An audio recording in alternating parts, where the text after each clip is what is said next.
It is now 6:30, and I'm going to call the Board of Trustees, Lamar Consolidated Independent School District Board Workshop to order. And we have a presence of a quorum attending a video conference. Notice of this meeting has been posted on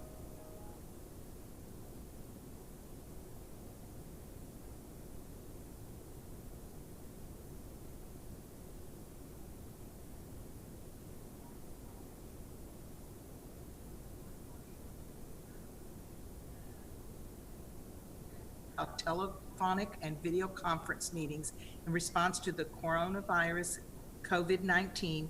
In accordance with those suspended rules, the board certifies the following. Although members of the board are not gathered in a central physical location, we do have a quorum in attendance at this meeting by video conference.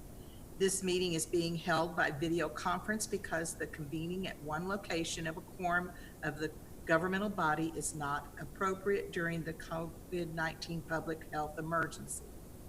Based on current guidance from federal, state, and county authorities concerning large gatherings and social distance during the COVID-19 public health emergency, there is no established location for an audience to observe the meeting. However, the live meeting is accessible through district website and YouTube links, which were timely and appropriately provided to the public and media as part of the meeting posting through a news release and via the district's website.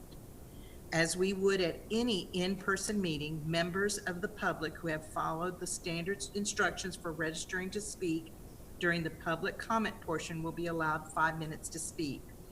All other meeting procedures will adhere to the board-adopted procedures to the extent practicable. A video recording of this meeting is being made and will be available to the public on the district's website.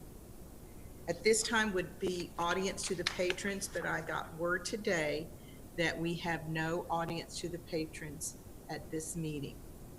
Therefore, I will continue down to our regular board meeting agenda items and turn over to Dr. Randall to go through those agenda items. Now, at this time, I will remind board that as we ask questions, if I see there's many of you that need to ask a question by unmuting or raising a hand, I will go in the order as we are in the boardroom. Or if there's just a couple of you, then I'll just say who you are, and then we will call upon you to ask your questions, if that's okay. All right, Dr. Randall, do you want to go ahead and begin with our first agenda item? Thank you, Ms. Danziger. The first agenda item, we ask that the Board of Trustees approve the Memorandum of Understanding with Texas State Technical College for technical dual credit enrollment for Lamar Consolidated Independent School District career and technology education students.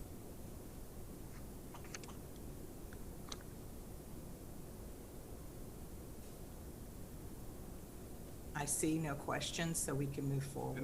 The next agenda item, we ask that the Board of Trustees approve a resolution modifying the final ranking and honors requirements for Board Policy EIC Local for the graduating class of 2020. Are there any questions?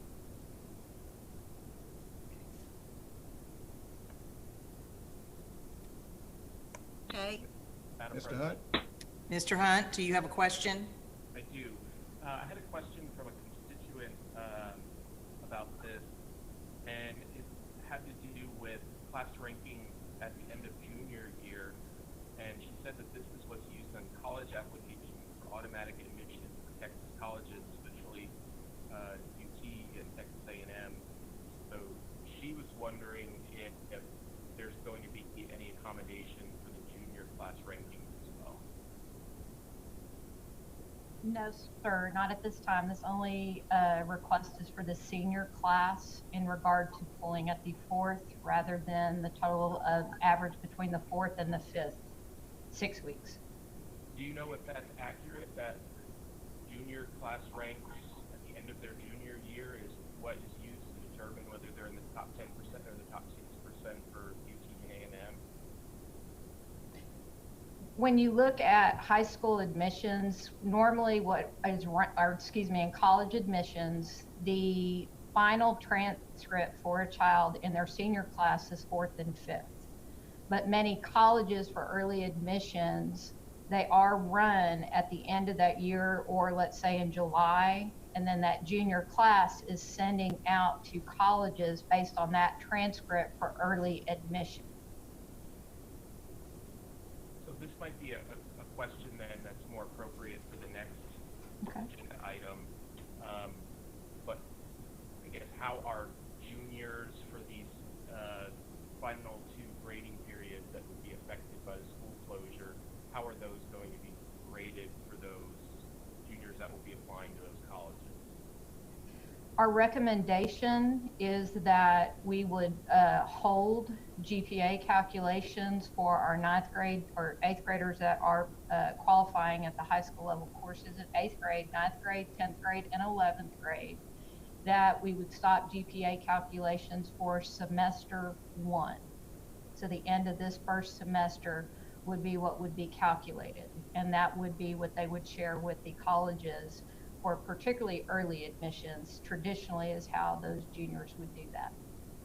So anything, just to be clear, that the second semester of junior year under this recommendation, and it's actually the next agenda item, but that would not be used to calculate juniors' class ranking for purposes of applying to these Texas schools like A&M and UT. For the tops, the class rank is finalized at the 5th to determine Val, Sal, honor graduates, and such. And so that is done on the 4th, the average of the 4th and the 5th week. It depends upon the colleges. Is that, yes, for early admissions, they're looking at, traditionally, they're looking at the end of their junior year. Colleges are looking at that for where their rankings are. But colleges can open up in looking at that past that point when those are pulled at the 4th and the 5th 6 weeks with that average where traditionally it's been. Okay. Maybe I'm just not understanding. So you're a junior, you're applying in May to enter UT, and you hope that you're in the top 10%. Would your top 10% calculation, your class ranking, be based on your grades as of the end of that junior year, or would it be based on your grades at the end of the winter, at the end of 2019? Mr. Hunt, it's my understanding that it's that semester grade because oftentimes students are taking semester courses in the spring, and the only grades that they will have, of course, will be that 4 or 6 weeks. So it's my understanding, our recommendation is that it is stopped at the first semester, and that's what's reported to any of the colleges and universities that have questions about how they ranked in their class. Okay, thank you, sir. Joy, Ms. Williams, go ahead.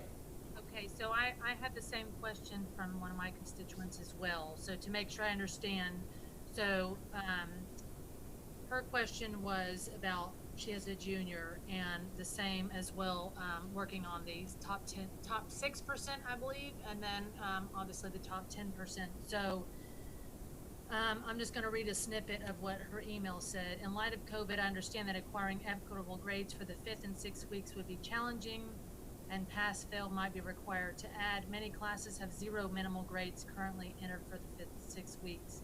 However, the students have worked hard and completed the entire 4th 6 weeks, which should not be discarded. My hope is that the district would include these grades into the calculations for GPA/rank for all students. So, and then there was an example. It says Round Rock ISD is on a 6-week calendar and has opted to count the first semester as 75% and the 4th 6 weeks as 25% when determining the GPA and rank. Our recommendation is that when you start looking at our junior class and we're looking at 1-6, you have 2 semesters, semester 1 and semester 2.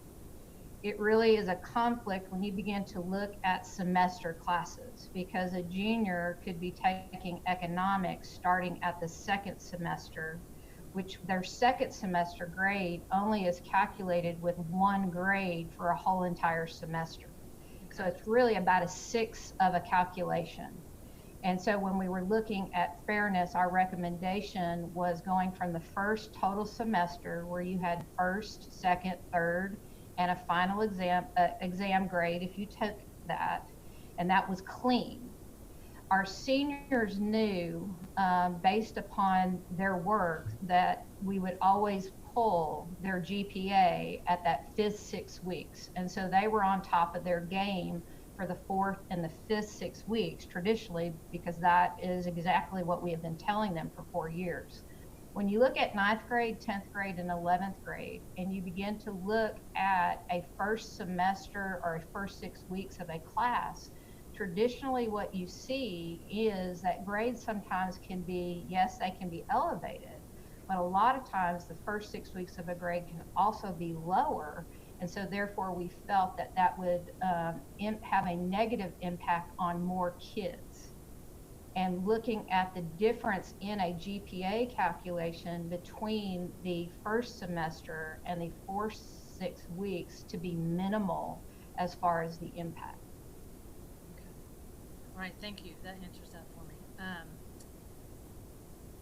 Ms. Bronzell? Unmute yourself. There you go. Is this something that we could get out to these parents as the district could put something out? Because I'm getting a lot of those questions also. Yes, ma'am. This policy is pending board approval. And if the board chooses to approve the policy recommendations, then we definitely would be communicating to our families. Great, thank you. Any other questions at this time? I can't see everybody. Okay, thank you. Okay. Yes. Ms. Kaminsky, go ahead. Unmute yourself. No, you're muted.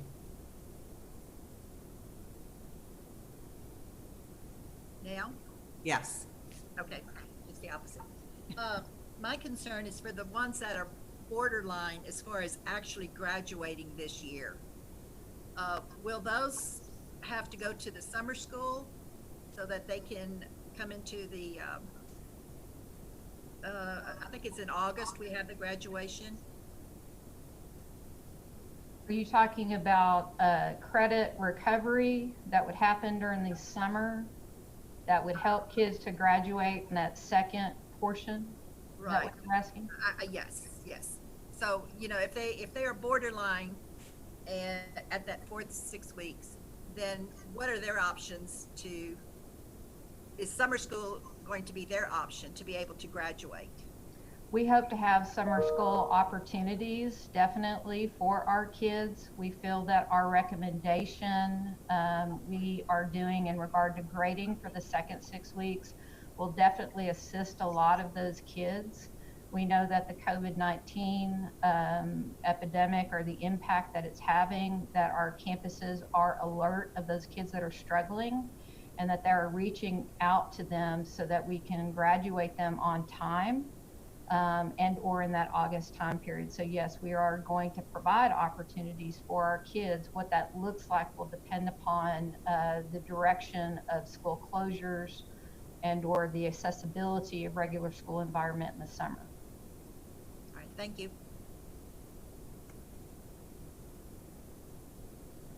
Are there any other questions on this agenda item?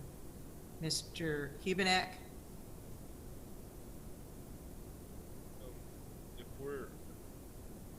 If their final ranking or honors is going to be determined by where they stand at the end of the 4th 6 weeks, that's just for seniors, right?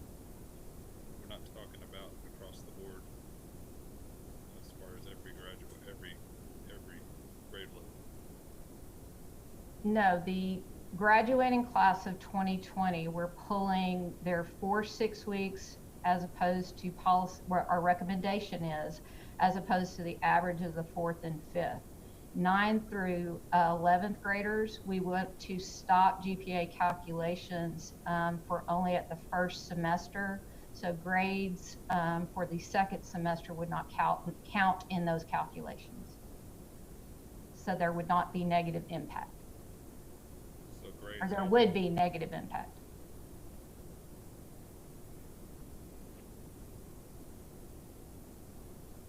So you're saying that the second semester won't count? Yes, sir. For high school students, let me be clear on that. It's not, we're recommending it not be pulled for GPA, however, credits would count.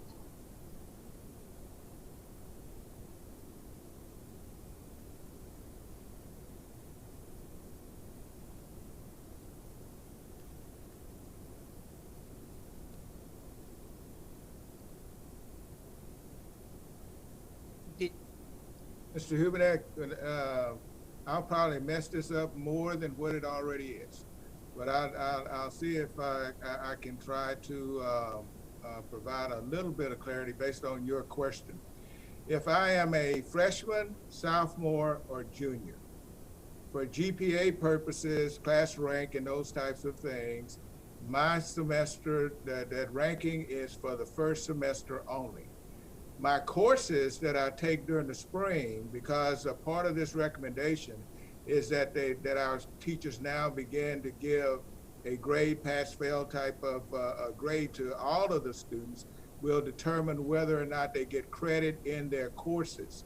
So their spring semester is going to be graded, so to speak, moving forward if the board approves this. If I am a senior, my fourth 6 weeks is going to be where it stops, as opposed to we pull the fifth and sixth 6 weeks that what we've done in the past. And so they will get their class ranking based on that, because that's what we've always done. Did that help any? Yeah, it just seemed like it was splitting hairs a little bit, but I'll follow. Are there any other questions? All right, can we move to the A3? All right.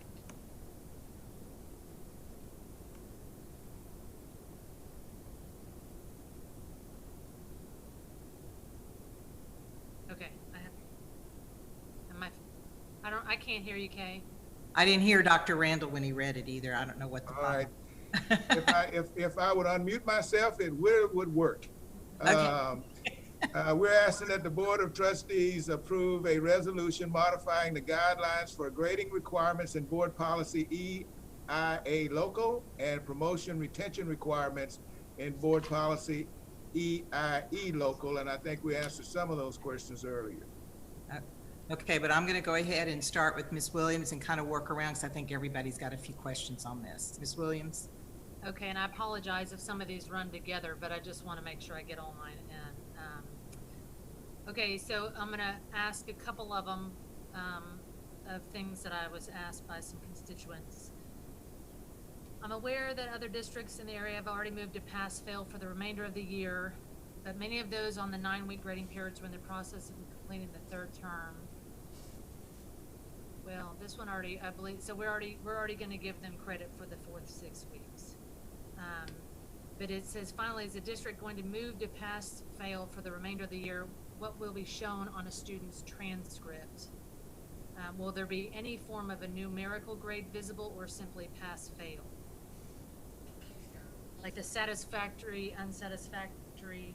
This is coming from a high school parent.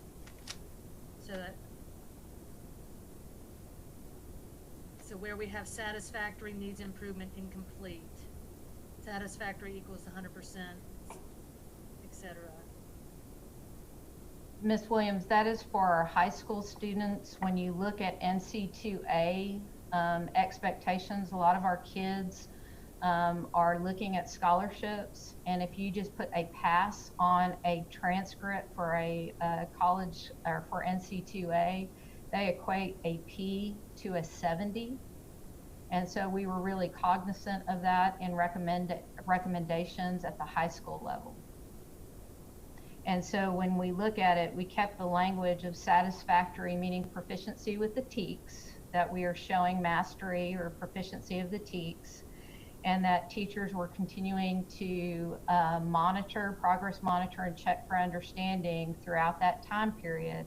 And at the end closeout, teachers would, in the high school level, for those children that had been successful, that has shown proficiency in the work, they would receive 100 within that six weeks, and that the others would receive a 69. And then those grades, again, with showing success, our focus was on the mastery and proficiency of the TEKS and the remainder of the district curriculum based upon our big ideas at that time, with the idea that we did not want to provide any we wanted to limit any negative harm that could have with our children during this time period. Got it. Thank you. Another inquiry I had, or suggestion, the inputting of 5th and 6th week grades prior to spring break is worrisome, especially since teachers are all in different places with inputting. Some have one major grade, 2 minors, no majors, 1 minor, etc. To capture kids that were absent or away at UIL events for makeup work is a lot as well, since the kids have not seen this material since before spring break and will be assessed on it. Will not be assessed on it. The key concepts that they were reviewing were not from the 6 weeks in the core classes, math in particular. Can the 5th 6 weeks just be a satisfactory, unsatisfactory grade? Our recommendation is that there are a lot of kids before they left for spring break. We had a full 3 weeks. We're going to extend the time that kids can turn in work during that period, so that that progress report is a better reflection of their 5th 6 weeks grade. So kids will be provided opportunities to fill in those areas that they might not have before spring break, after spring break. And so that is part of our recommendation moving forward as well. Okay, thank you. Does that answer your question, Ms. Williams? I believe so. I believe so. And I have one more, if you'll hang with me. Yeah. So somebody asked about the junior high students that are taking high school courses. Mm-hmm. They're asking if it's going to be pass-fail for those, or if there's credit but no impact to the GPA. So what can you tell us about? I looked through, I didn't see anything about the AP courses. I guess it would be considered AP or pre-AP, or however they get the college credits. How will that work? Are you asking about junior high classes first and then also advanced placement too? Right now, I'm just asking, about the junior high that are getting high school credits. Sorry. Right. We would follow the high school expectations that we've outlined. Okay. And their junior high classes that are not high school would follow the junior high portion. Gotcha. Okay, thank you. All right, Mr. Hunt, do you have any questions?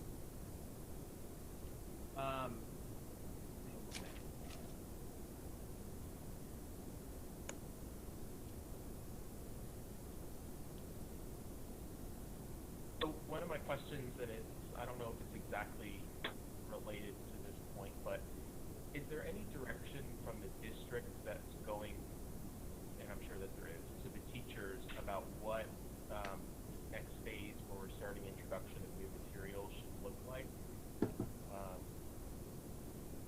Or is it just going to be on a school-by-school basis about what that should look like and how often that material should be presented, and should it be in YouTube videos? What can parents expect?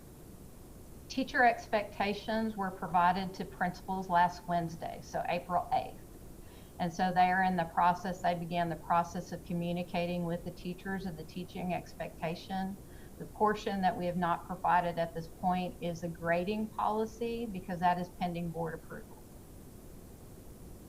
So yes, the teachers have been communicated in regard to what does phase 2 look like from an instructional standpoint. I'm going to let Katie Marchena too speak to that, as far as who also led our group in development in the scope and sequence in regard to the teacher expectations of that. Good evening.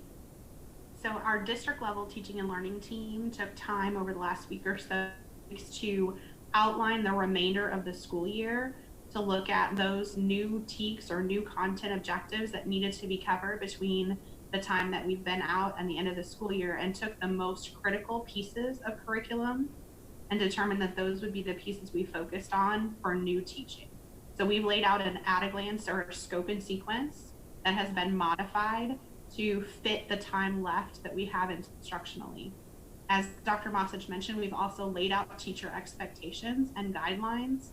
And what we've laid out is a very simple lesson structure with an introduction of new content. We've encouraged teachers to use video, whether that's them teaching a lesson on a Zoom call or on a recorded video, or them working through problems and recording the work that they're doing on a screen capture, or pulling in a resource from our textbooks or from Khan Academy or something like that, doing an initial teach, and then giving students an opportunity to practice the new skill that they're learning, the teacher providing feedback, and then opportunities for remediation or more practice or extension and enrichment. And then before we wrap up that new content, we want to give an assessment, and that assessment is really just have the students master the content. Again, not grade heavy. Do they get it? Do they understand? Are they on track to where they need to be? And that's where you see those satisfactory or needs improvement or incomplete. So my next question was, there's for promotion and retention, there's some very broad language in grades 1 through 5, and I think it's in the other sections too. Promotion to the next grade level shall be based on course and grade level standards, reading, language arts, and mathematics. That's really big language. What does that look like? How can you evaluate that, assess that? A lot of the school principals, as you would look at the yearly average. In the elementary level, there are 4 9-week sections. And so that's a big difference between elementary and secondary. And so what we're asking committees to do is that a lot of the elementary schools have already identified any concerns in regard to promotion and retention. What we have asked is to not only look at those grading periods that they have currently, that would be that third 9-week section, but also looking at satisfactory or needs improvement as they're making decisions in regard to promotion or retention. However, when we begin looking at this, and the reason we wanted them to look at the whole picture is that we realize our community is going through a very stressful time right now. We wanted to honor the grade periods, but we also wanted to look at the effort and the continued learning that was happening as part of the equation when we're making those decisions between promotion and retention. Does that make it a little clearer, Mr. Hunt? Sure. It does. Rather than a yearly average, that was a 70, basically. We're asking is that, yes, you're going to look at, you don't have a whole section. You have a first 9 weeks, second 9 weeks, and only a portion of the third 9 weeks. And so it's not truly a true representation of that particular child. And so we wanted to ensure that we're also looking at not just a 70 with the first and the second 9 weeks and then the third 9-week progress report, that we're also looking at the work that has been done in the COVID experience currently when we're making decisions about promotion and retention, with this idea that we didn't want to harm children during this time period. But a lot of the discussions, particularly at elementary level, as well as at secondaries, were evaluating kids that were struggling at the point before we had spring break.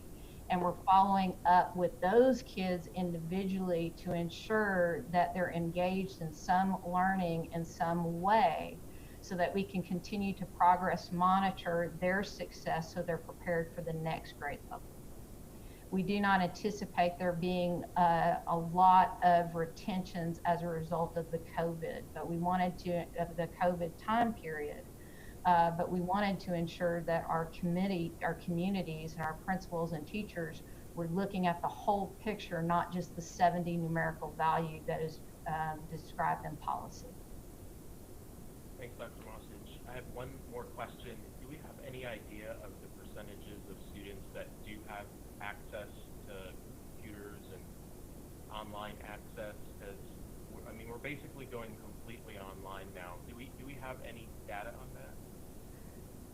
Katie, you want to help with this just a little bit as well? I think that when we begin to look at the Canvas logins, we would say that a majority of our kids are accessing the curriculum based upon Canvas, those that have not logged in. Our principals are currently looking at that information to provide specific outreach to those kids that are not doing that currently right now so that we can determine the next steps. Our goal is definitely to try to get as much technology in the hands of our kids. We've provided about 1,500 laptops, and we have seen a lot of the Canvas usage also increase. Katie, would you like to add to that? Just what you said. We're pulling usage data every week and looking at the past 7 days, making sure that students or guardians have logged in with within the last 7 days. And then campus leadership teams are following up with students who are struggling to access, either because of a technology device or because of internet, and then handing out laptops on a weekly basis as needed, as those technology needs have been expressed. So I know that the campus leadership has done, and the district leadership has done an incredible job of making sure that computers are getting into, and iPads are getting into the kids' hands that need them. What resources are available for kids that have a computer or they have an iPad either themselves or through the school, they don't have internet access? There are a lot of cable companies currently right now that have been working with families who are in need of that. We've seen a limited number. We've provided some hotspots to staff, but we have found that a majority of our kids are accessing the computer activities currently right now. Now, with us continuing to provide textbook material, our laptop information, we're going to have to continue to keep a pulse of it, especially as we start looking at satisfactory and/or needs improvement to determine what type of, if there are any paper needs that are needed at this time. We feel it's the healthiest way to do it online. We feel that kids are responding to it, but we will know more as we continue to look at incompletes and we troubleshoot with each individual family. Let me give you a statistic of one school, and I can tell you the trend. When you look at Lamar Junior High, I think even this was about 2 weeks ago, I think close to 90% of the kids that he looked at were accessing computers. They were accessing Canvas in some form or fashion, with a number of about 143 that were not, between 99 and 143. And so his team was communicating with those parents and those kids to try to see how they could troubleshoot with those kids to get them engaged in the process. And so we feel that we're seeing that consistently across the district, and we hope that we'll, problem solve and troubleshoot for those to keep those numbers down so kids are continuing to be engaged in the work or in learning. Thank you. All right. If you're through, Mr. Hunt, Ms. Bronzell, do you have any questions? Just one question was asked to me about AP classes. Are those any different from other classes as far as grading or anything like that? I'm going to let Dr. Maxwell, who's also been working with our Advanced Studies Department and speaking about our advanced placement, dual credit, on-ramps, those types of classes. Great.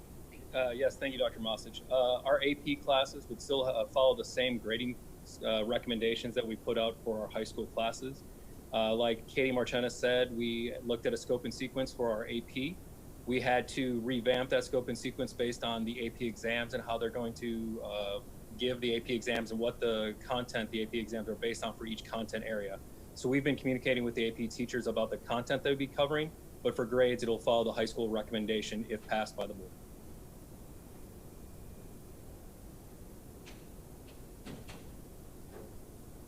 Anything else, Ms. Ronzell? All right, Ms. Kaminsky, do you have some questions?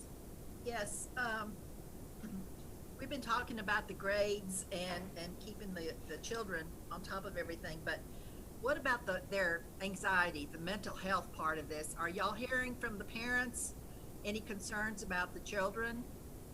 And if so, do y'all have anything set in place to help them out? Yes, and I'm going to let Dr. Maxwell, we are reaching out to our children and our students, and I know our teachers are reaching out. And so, Dr. Maxwell, would you like to talk about the counselor plan? Yes, ma'am. So just as we have resources available in Canvas for our teachers, we have set up resources for our teachers for social emotional health and also for our counselors.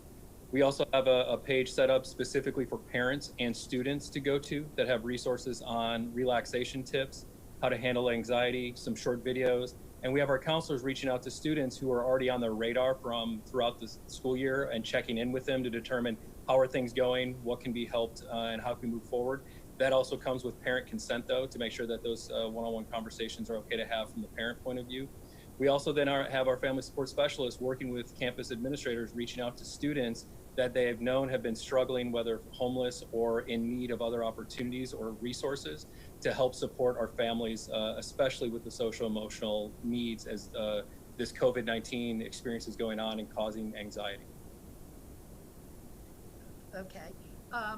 Another thing, it's probably a given, but all of this that we're experiencing and all of the status, the data we're receiving, do y'all have this set up so that we can, at the end, hopefully, we can see what we learned from all of this?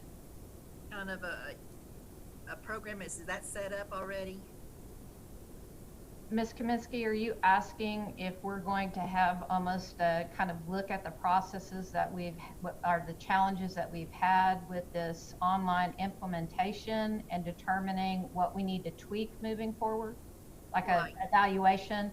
Absolutely. I think I can speak from the Department of Academics. We definitely will be reviewing a lot of actions that we have taken.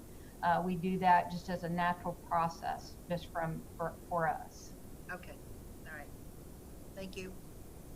Are you through, Ms. Kaminsky? Yes, ma'am.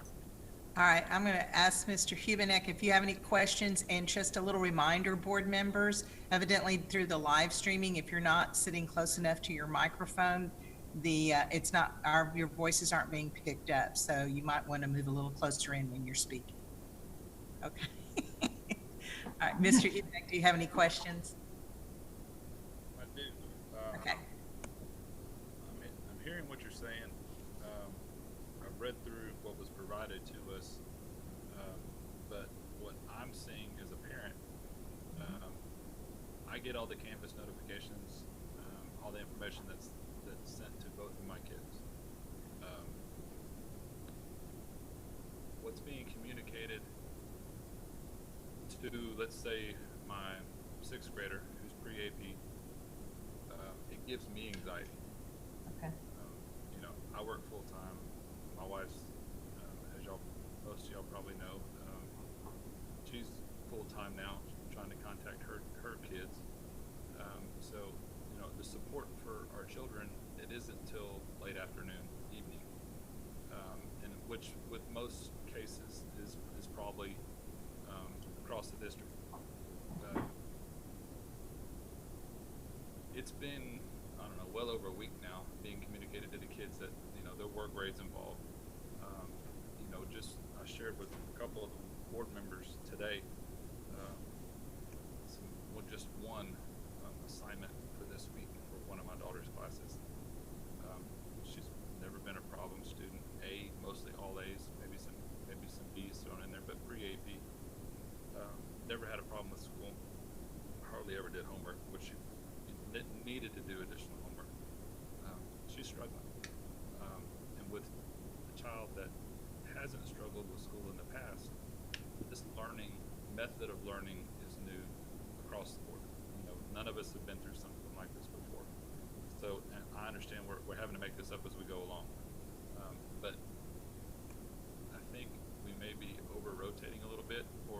least what y'all are communicating to us is being maybe misinterpreted, or being a little too aggressive on the end with the kids on what they should expect back. You know, when you have a full anxiety meltdown from a 12-year-old who has never stressed about school before, I would imagine a kid that really struggles is probably 2 times over if they're trying to get it done. So I'm not really sure what the answer is, other than maybe we need to pedal it back a little bit, you know, and kind of ease into it. I know we're in phase 2, moving towards, I guess, phase 3. But the way it's being received, not just by the children, but by the parents as well, who have now become teachers. I'm now teaching pre-AP. I am not a pre-AP teacher. I think we need to really take that into consideration, and when we're setting our expectations for what these kids are going to provide us and the method they're going to provide us. You know, my wife, who is calling parents today, trying to call all the parents of her children. You know, I listen in on some of those phone calls. You know, parents have just unloaded. I've got 4 kids. We're working full time. We've got 2 devices. We're doing the best we can. We don't have the time for this. You know, they want to do right, but it's just the reality of it is, you know, the parents aren't going to be there to support the kids during the day when they're trying to go through this work until late in the evening. And you know, homework's one thing, but you know, going through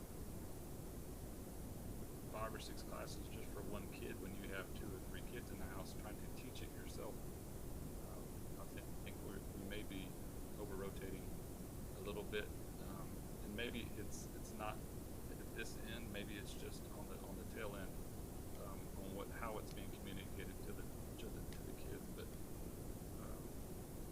I don't want us to overset our expectations.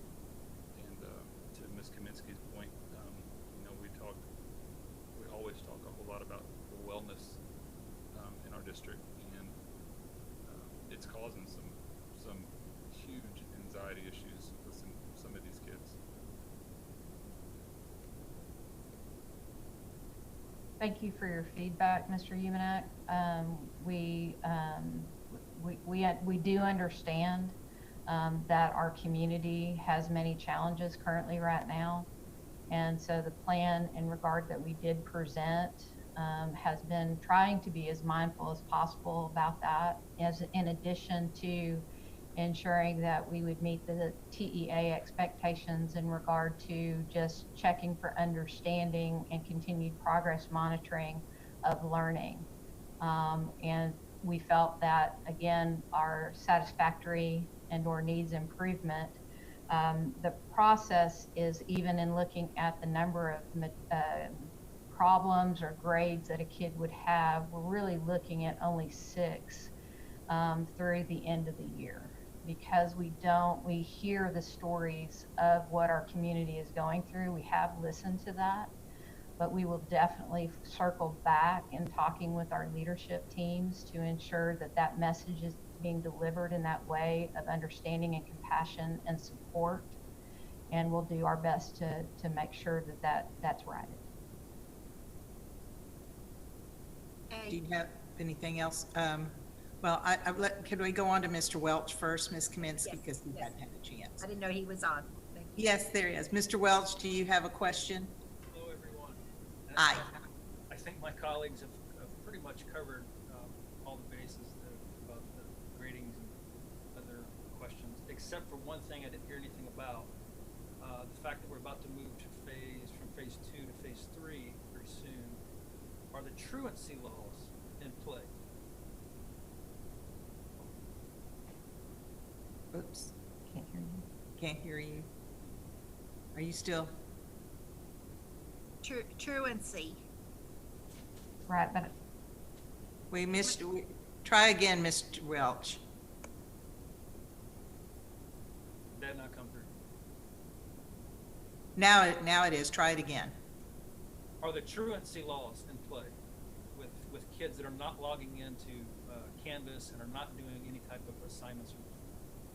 Currently, no, the truancy laws are not impacted right now. That's all I got. All the other questions were asked. All right, Ms. Kaminsky, did you have something more to add? Just a quick comment. I work a lot on playing with the words, and when I hear parents talking, and even some of the children that I work with, when you say tests and exams and grades, that verbiage, although it's an everyday common thing, right now when they hear that, a lot of them are interpreting that these are tests or these are exams. Is there any way that the verbiage can be, I don't know, maybe put a little bit softer or some way to let the parents know that we're not grading, we're not giving them tests? My understanding is that right now we're not doing that, correct? They're not taking. Yes, ma'am. The grading policy is only minor grades, and it is 6 within that time period.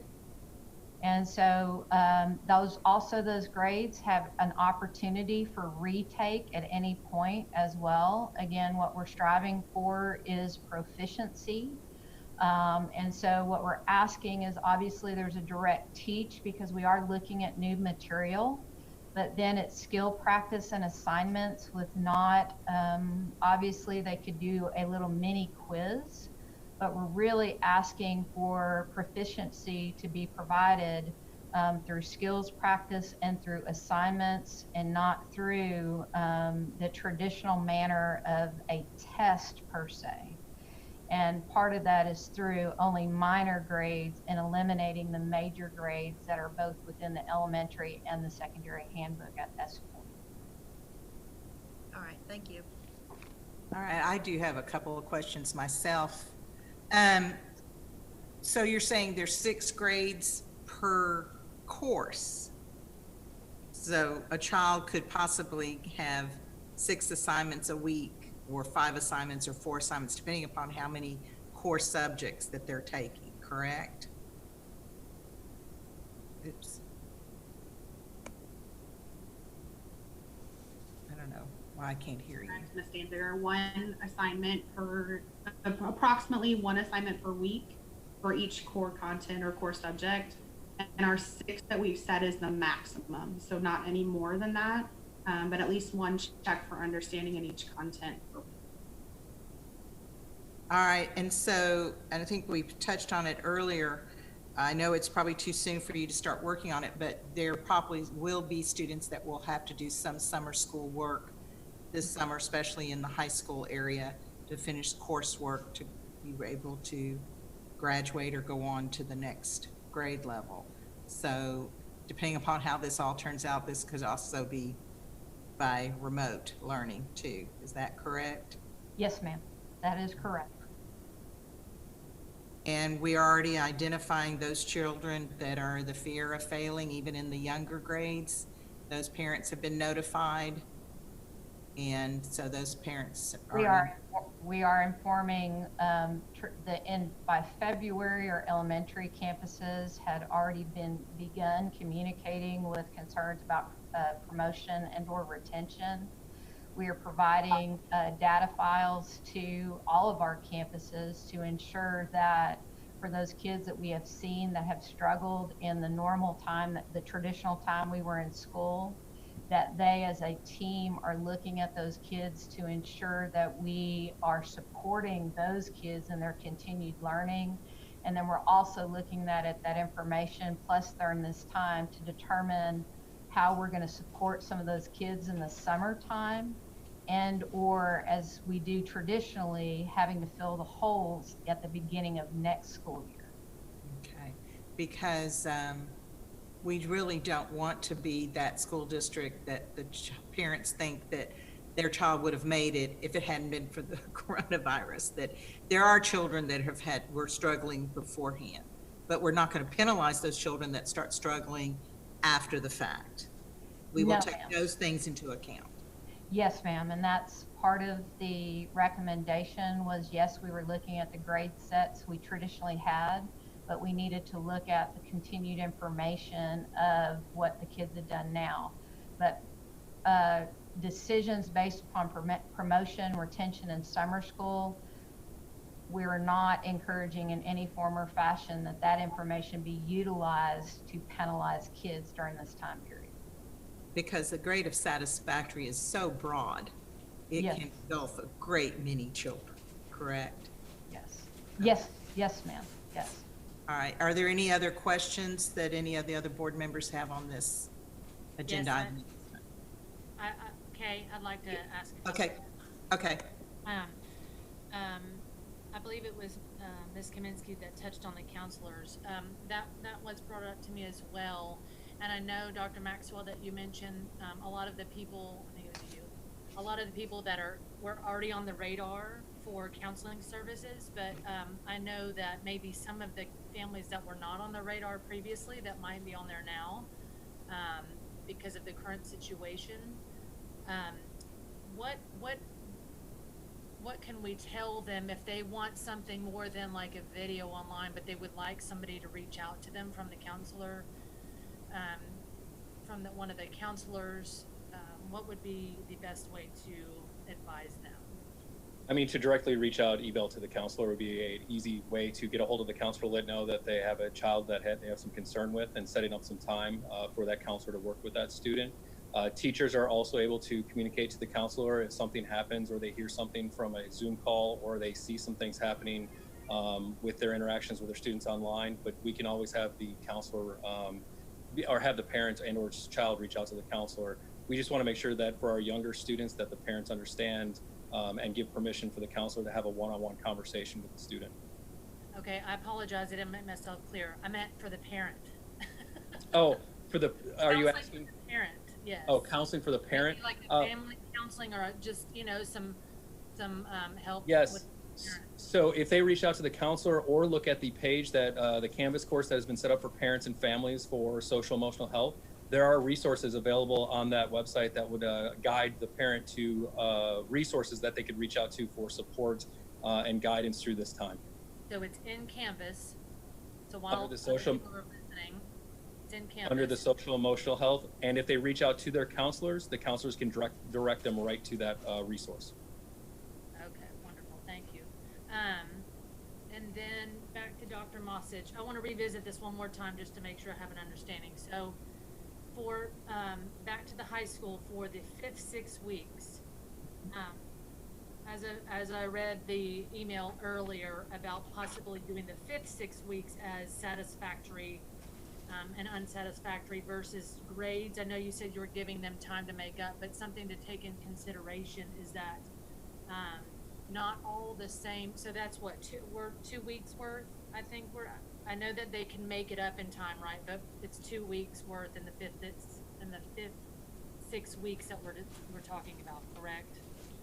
So it's February 24th through March 6th. Correct. Okay. So what is that was the 3-week time period of that time of the 6-week period, the 5th 6 weeks. And so our recommendation currently is for kids to have that following week and more if need be, because we can finalize those grades in the summertime as well. Okay, go ahead. So the question is, so if some teachers teachers have grades, major grades, minor grades, different grades. So but it's not totally consistent with all courses across the board, correct? So how would we, if we do that type of thing and it's not a matter of making up the class, or if somebody was just absent and they didn't get the initial instruction that the other children did, I guess that's 2 areas to consider. Is that one, they just might not have the same number of grades as another class. So how would we accommodate that? And then also, if somebody didn't get the initial instruction, and so it's not them reviewing, it's them getting it for the first time, what would your, I want us to consider those 2 things when we think about giving them time to make it up versus it may not be equitable because the teachers don't have possibly the same amount of grades in each class. So I don't know, what are your thoughts on that? I think that for one, I'm going to go back to is that we do not want to do any harm to any of our kids, especially during this time period. And so I would highly encourage any parent at this point that is concerned specifically with their 6 weeks of progress and communicate with the teachers and or principal. I would do the teachers first to determine what they need to do to ensure that they're making up any work that is needed during that time period. We do not. But if they don't have the same number of grades, so it's kind of skewed, is that? But that is normal a lot of times in the number of grading periods. I mean, the school teams definitely have consistent, like all English 1 would have consistent grades. But if you look at English 1 or geometry, they might have some differences as far as the number. They might hit the minimum targets that we've outlined, but they might do more than that. And so having variance in the grades is not an uncommon piece of this. The question is if we're going to have harm in regarding to that. And what we feel is that when you begin to look at the 6 weeks and you look at that 3-week period and we have 3 more weeks and then that 6 weeks, if a kid is at least trying and continuing to work on their grades or on that assignments, let's say the 6 maximum number of assignments than any kids would have. A lot of your high school kids will walk away with 100 in that 6 weeks, which would balance out that 6 weeks grading period. It really makes 6 weeks almost a 9-week period and that 5th week a third. And so when you look at the 100 that kids can get through that, and you put it there, we feel that the majority of our kids will be elevated as a result of that, which also helps support, the emotional, social, and their welfare that is happening right now and now as well. Okay, thank you so much. I appreciate it. Are there any other questions or can we move on? I don't see or hear anybody because I don't see everyone. Okay, Dr. Angela. The next agenda item, we ask that the Board of Trustees ratify the quarterly investment reports as submitted for the quarter ending February 29, 2020. Did we skip the meetings and workshops? We may have. We did. I'll go back and we ask that the Board of Trustees approve the following regular board meetings and workshop schedules for 2020-21 school year. Any questions? I had a quick question. All right, go ahead. Right now we don't have a regular workshop scheduled for June because I'm assuming because we're in hopes that the TASB Summer Leadership Institute will still take place. If we're not able to attend that, will we add a workshop that month? We certainly can come back and the board could amend this, yes, by having it. Okay, that's all I have. Thank you. Okay, thank you. Next item, again, is that we ask the Board of Trustees to ratify the quarterly investment reports as submitted for the quarter ending February 29, 2020. Any questions, sir, on that? Okay, thank you. Next item, we ask the Board of Trustees to ratify the financial and investment reports as presented. Any questions? I have one. Kaminsky? This just may be too early to ask, but are y'all already thinking about the next report, the impact this virus will have on the finances? Yes, ma'am. We are still doing our projections as normal. We are looking at the rate of tax collections. We don't see any problems at this time. And of course, we will report back any issues we see in the future. Thank you. Any other questions? All right, thank you. The next item, we ask the Board of Trustees to consider approval of budget amendment request. Any questions? The next item, we ask the Board of Trustees to consider approval of the engagement of the certified public accounting firm of Whitney Penn as the district's independent auditors for the 2019-20 school year. Any questions? I see Mr. Welch. Yes, I have a question on the contract of the firm. On page 62 of the board book, it says that if this firm is needed to help with the annual financial report, there's an additional fee involved. Since we have used this firm in the past, I'm wondering, have they also been utilized to create the annual financial report in the past? Yes, sir, they have. This particular contract this year is similar to years past. We do prepare the bulk of the report, but they do assist in it, and they also assist in the filing of the reports with the oversight agencies.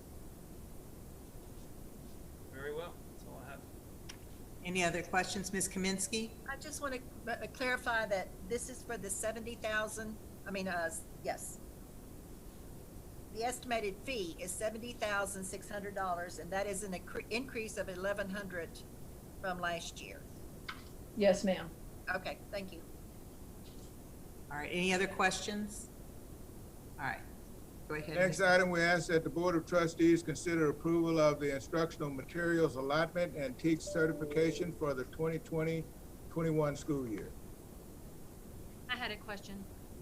Go ahead.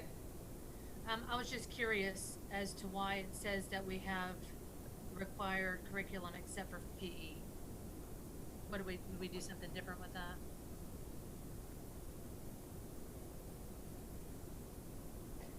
Are you asking if the, It says we verified that we cover all elements except for physical education. So is that just because the materials, because we don't use an actual material for it? Katie, I'm going to let you respond. That is correct. What we're certifying is that all of the materials that we have purchased using IMA funds cover 100% of the TEKS. And for physical education, we don't have any purchased materials or textbook curriculum that we use. We use in-house created activities and resources. So that's why you're seeing that that's not checked or certified. Great, thank you. Okay, any other questions? All right, let's move forward. The next item, we ask that the Board of Trustees approve the attached resolution proclaiming May 13th, 2020 as Public School Paraprofessionals Day in the Lamar Consolidated Independent School District. I think the question came up earlier to me was even if we're not in school, we can still do the resolutions because these people still deserve recognition, correct, Dr. Randall? That's correct. Okay. The next item, we ask the Board of Trustees to approve the attached resolution proclaiming May 6 through 12, 2020 as School Nurses Week in the Lamar Consolidated Independent School District.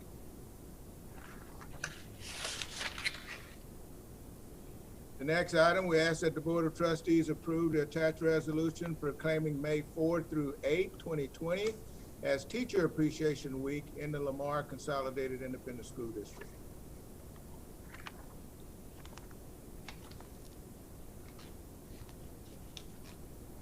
The next item, we ask the Board of Trustees to approve the makeup of the 2020 Citizens Bond Advisory Committee as presented. I have a And question. can I interject right here that the one in the board book had left off one of my nominations for Craig Calcamy, and that's on the one that was sent to you, I think, on Monday. Okay? Yes. Go ahead.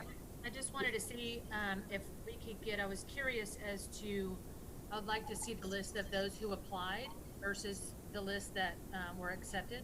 So can we get that just at a later date? Yes, absolutely. We can provide that. Just as an overview, we had 103 individuals apply for this specific committee this school year.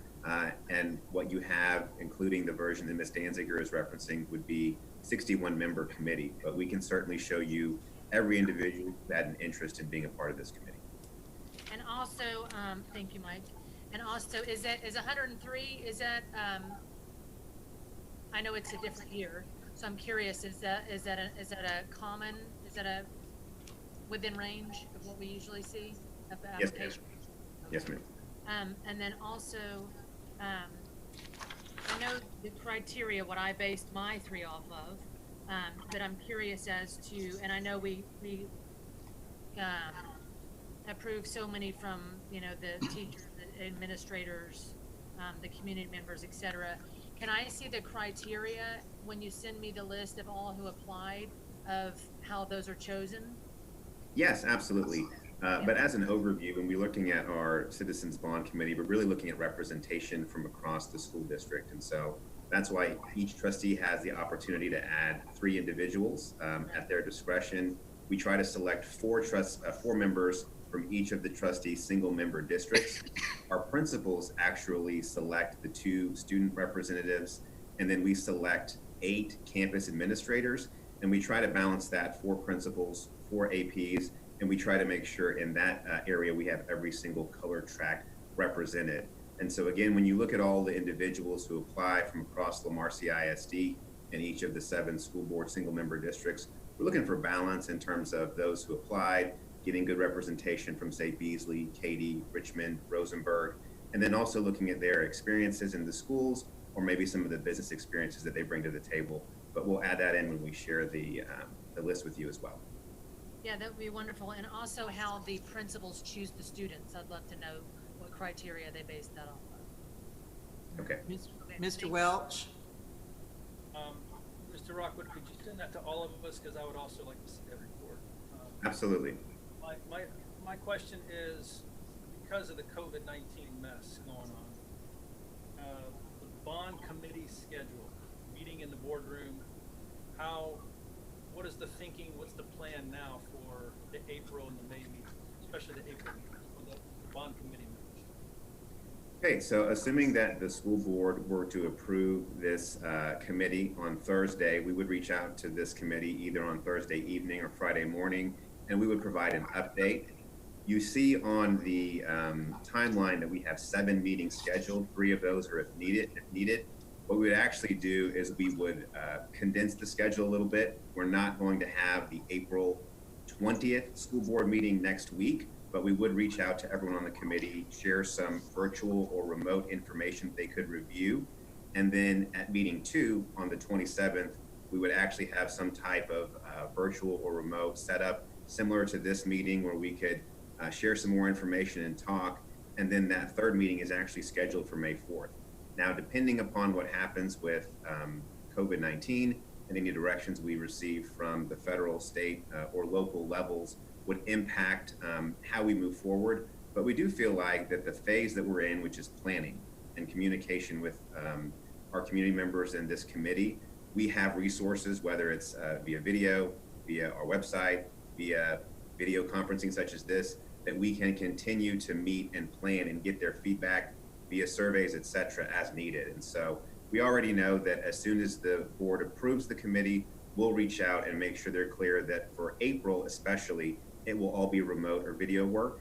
And then we'll look at May and beyond as needed based upon the situation.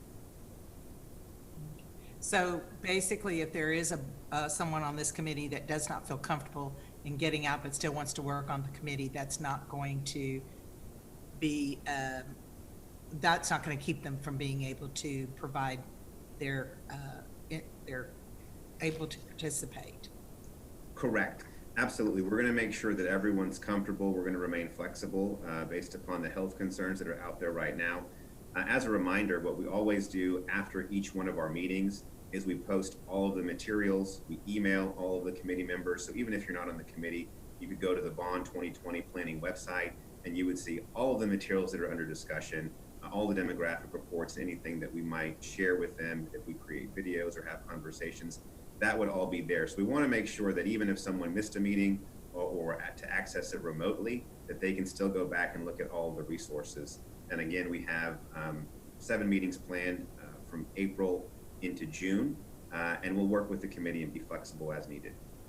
And as board members, I know in the past we've come and not said anything, but watched the meetings, and we'll still be able to do that too. Yes, ma'am. Okay. And I think the important part, and we have a later agenda item which goes over the proposal and the needs assessment, is that the committee's work is to look at everything and provide feedback, and that will ultimately be a recommendation that comes back to the school board for review. And based upon the timeline that we have, that would be in June, that the committee would have a recommendation back to the school board. But the school board would really not have to take any action until late August if we wanted to go out for a November bond election or not. Okay, thank you. Are there any other questions of Mr. Rockwood at this time? Mike, if this gets approved on Thursday, when would they hear from you initially, do you think? They would hear from us no later than Friday morning. We would likely send them a notification on Thursday during or after the board meeting that they have been selected. But certainly by Friday morning, they would get an update and they would get details about planning and different resources moving forward. Thank you. All right, if there's no other questions, we'll continue on. The next item, we ask that the Board of Trustees review and discuss the proposed November 2020 bond election, and Mr. Rockwood will present the proposal. Okay, I'm first up sharing my screen, and so I will ask the host to enable screen sharing, and then I will pull up the presentation.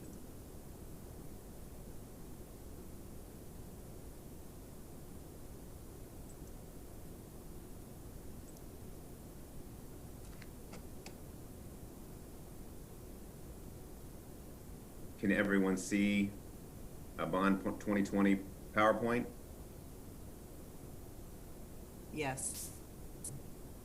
It's Yes. up. Mike, it's not in the PowerPoint mode. I don't know if you can see that or not. Okay, how about now?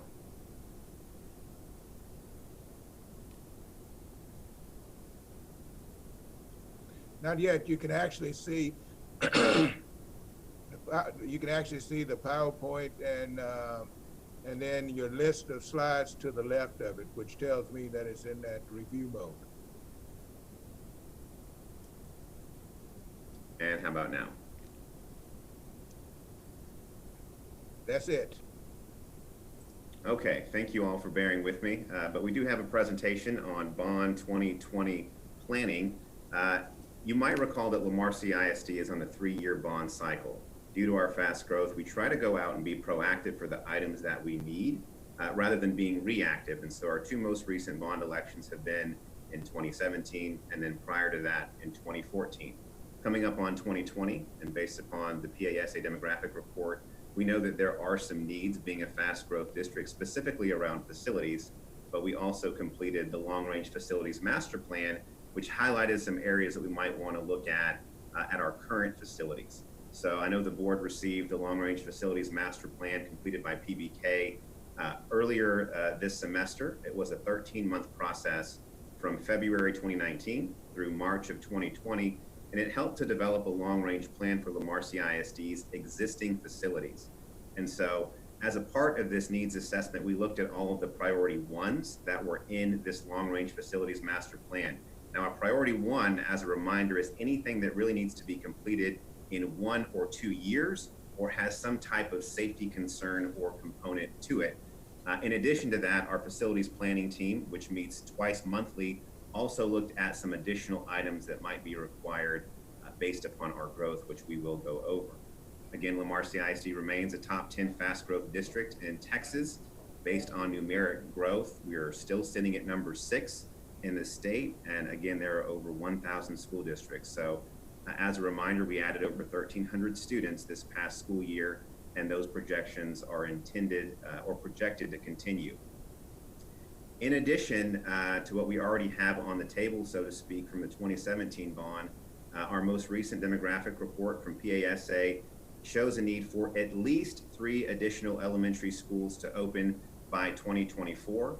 It also shows the need for an additional high school, an additional junior high school, and this is not the one that is currently under construction but beyond Randall High School and Wright Junior High. So what we're going to do is go through different sections here, and this area is specifically on new facilities and land only. What you'll notice is that each school facility has a description, and then you'll see the price, and the price on each category is sorted from highest to lowest.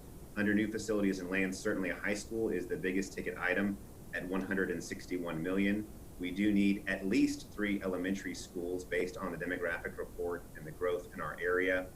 We're looking at a new stadium as you come online with a 6th high school in 1 year. We're already facing a lot of challenges with scheduling a lot of our athletic events. A new junior high school. We'll need to continue to have money available for land purchases for all of these facilities. We will need a new middle school to complete the Randall Wright complex. A 3rd transportation terminal, which would be somewhere in the south. We currently have one in Rosenberg and obviously one up in the Fulshire area. And then as we form our new police department, we would need to create a permanent space for our LCISD police. In total, that's $522 million for new facilities and land. And what I'll do is I'll go through all of these areas, and I will, at the end, have an opportunity for the board to ask questions, and we can come back and look at any particular slide if necessary. Moving on, one of the things we talked about in our community for a long time is an event center, whether it's to the north or to the east. Oftentimes, Lamar CISD is, you could say, second in line for some of the events that we have, whether it be graduations or other community events. And so this is something that we would bring to the committee to discuss, but ultimately it would be their decision whether to move forward with this or not. You might recall during this most recent legislative session, items like football stadiums or items like this would actually be broken out as part of a menu process. And so it wouldn't be lumped together as you have to vote for this item with our schools or our other things. And so we'll certainly have more information on that as the bond planning process continues. Right here, what we did is we have interior upgrades. And what it is 2 pages, and this is page 1, and this is page 2. And I'll toggle back and forth here. But we've listed it by campus, and we've also listed it by price. Now you'll see in the description, for instance, if you looked at Briscoe Junior High at the top, we've put together every single interior renovation, priority 1, from the long-range facilities master plan, and that total price for the campus. Similar to our 2017 bond, as we get into the details and post on our website, work with our committee, we would have each item broken out by price for both board members and committee members to see. But for the purposes of this evening, we wanted to condense it a little bit to have a larger view. But you can see via interior improvements, these are again the priority 1 areas. The one exception on this page, and if you look at 4 rows down, district-wide, it's replaced classroom furniture district-wide at campuses older than 20 years. And so we've also had conversations about our campuses that they have budget money to replace items that are broken year to year, but oftentimes after 2 decades, you might have to come back through and replace the entire assortment of furniture at that campus. So in terms of interior upgrades, again by campus, you see Briscoe Junior High with the highest total at 6.3, and that continues to go down each of our campuses. Moving here to page 2, it includes many of our elementary and secondary campuses. But in all, looking at our priority 1s and that furniture refresh, you're looking at approximately $65 million for interior improvements. And again, all of the items you're seeing as a description are priority 1s, which are immediate 1 to 2 year needs from the long-range facilities plan or safety concerns. Moving now to technology, totals just over $63 million. You see the 2 largest items here are the district switch upgrade and the security camera system expansion. Together, those are about $24 million of this total. Of course, as we go through year to year and bond to bond, we always want to make sure that we have our technology in good working order in terms of student laptops, iPads, staff laptops, desktop computers, and our interactive whiteboards that have replaced the projectors throughout our school district. So in regards specifically to technology, that total is at $63.4 million. Moving now to exterior improvements. And so 2 slides ago, we looked at the interior improvements that are needed on our campuses and facilities. Exterior improvements are obviously the things on the outside. And you see here on page 1, and then moving to page 2, we have a lot of roof replacement or roof repair, concrete sidewalk, curb replacement. And you can see those listed out by campus. Highest total here would be at Lamar Consolidated High School for a $6 million roof replacement, similar at Foster and at Terry at $5 and $4 million plus. Moving here to the second page of exterior improvements, you see elementary campuses, secondary campuses, again, with more roof work, concrete repair, install ADA ramps, concrete drives, etc. But exterior improvements, again, this is our priority ones from our long-range facilities master plan, total just over $49 million. Moving on to athletics, we have 3 areas. Terry High School replaced the practice pool. You may recall that it is the only campus that does not have one of the newer practice pools or natatoriums. It was the original natatorium in Lamar CISD. It's an outdoor facility and is in need of some repair. Randall High School, as it opens, would need to have a practice pool installed for equity reasons. And then at Lamar Consolidated High School, brand new tennis courts and parking and a new shot put and discus area. So for athletics, you're looking at $34.7 million. Transportation, 78 new buses to accommodate the growth that we're seeing in Lamar CISD. The second line item is for the Rosenberg facility. So a lot of renovations are needed at that Rosenberg complex. You'll see an upgrade to our bus camera system at a little over $800,000. And then we have to add some audio visual recording devices at the front counter at the Fulsher site. So for transportation, we're looking at just over $17 million. In fine arts, it's the continuation of ramping up our orchestra program. And so you'll see the additional orchestra rooms at many secondary sites. Randall and Wright Junior High have orchestra rooms already in those design process. And then we're already working on an orchestra room right now at Lamar Junior High. So this would make sure that all of our secondary complexes have that orchestra room, which we have discussed at previous meetings. Safety and security, we're looking at $3.4 million for district-wide campus radio infrastructure needs. This includes a radio system for every campus and facility, including vehicles and buses, and a 2-way amplifier. And that will alleviate a lot of the issues that you might have for campus administrators or law enforcement in certain areas of our older facilities that have low signal range. That's at $3.4 million. Moving on to child nutrition, just over $2.5 million. Replace the equipment at Foster High School, renovate the kitchen and serving lines at Seguin Early Childhood Center, and replace the serving line doors at George Junior High. Just for a refresher, in the 2017 bond, we did do similar renovations to many of our campuses. So a lot of our campuses and older campuses have already been brought up to speed, so to speak.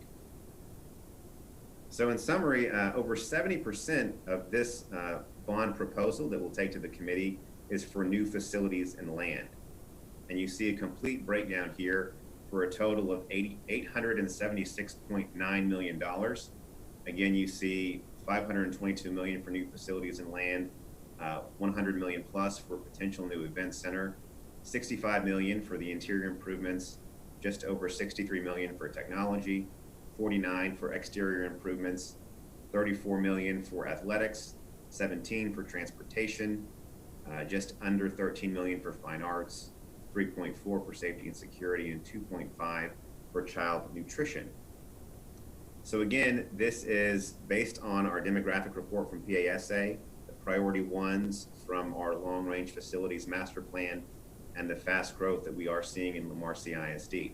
So next step is that the Citizens Bond Committee would receive this presentation along with additional information over the coming weeks.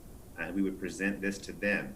Then the committee would determine if items should be added or removed, and ultimately that committee would bring a recommendation back to the school board for consideration.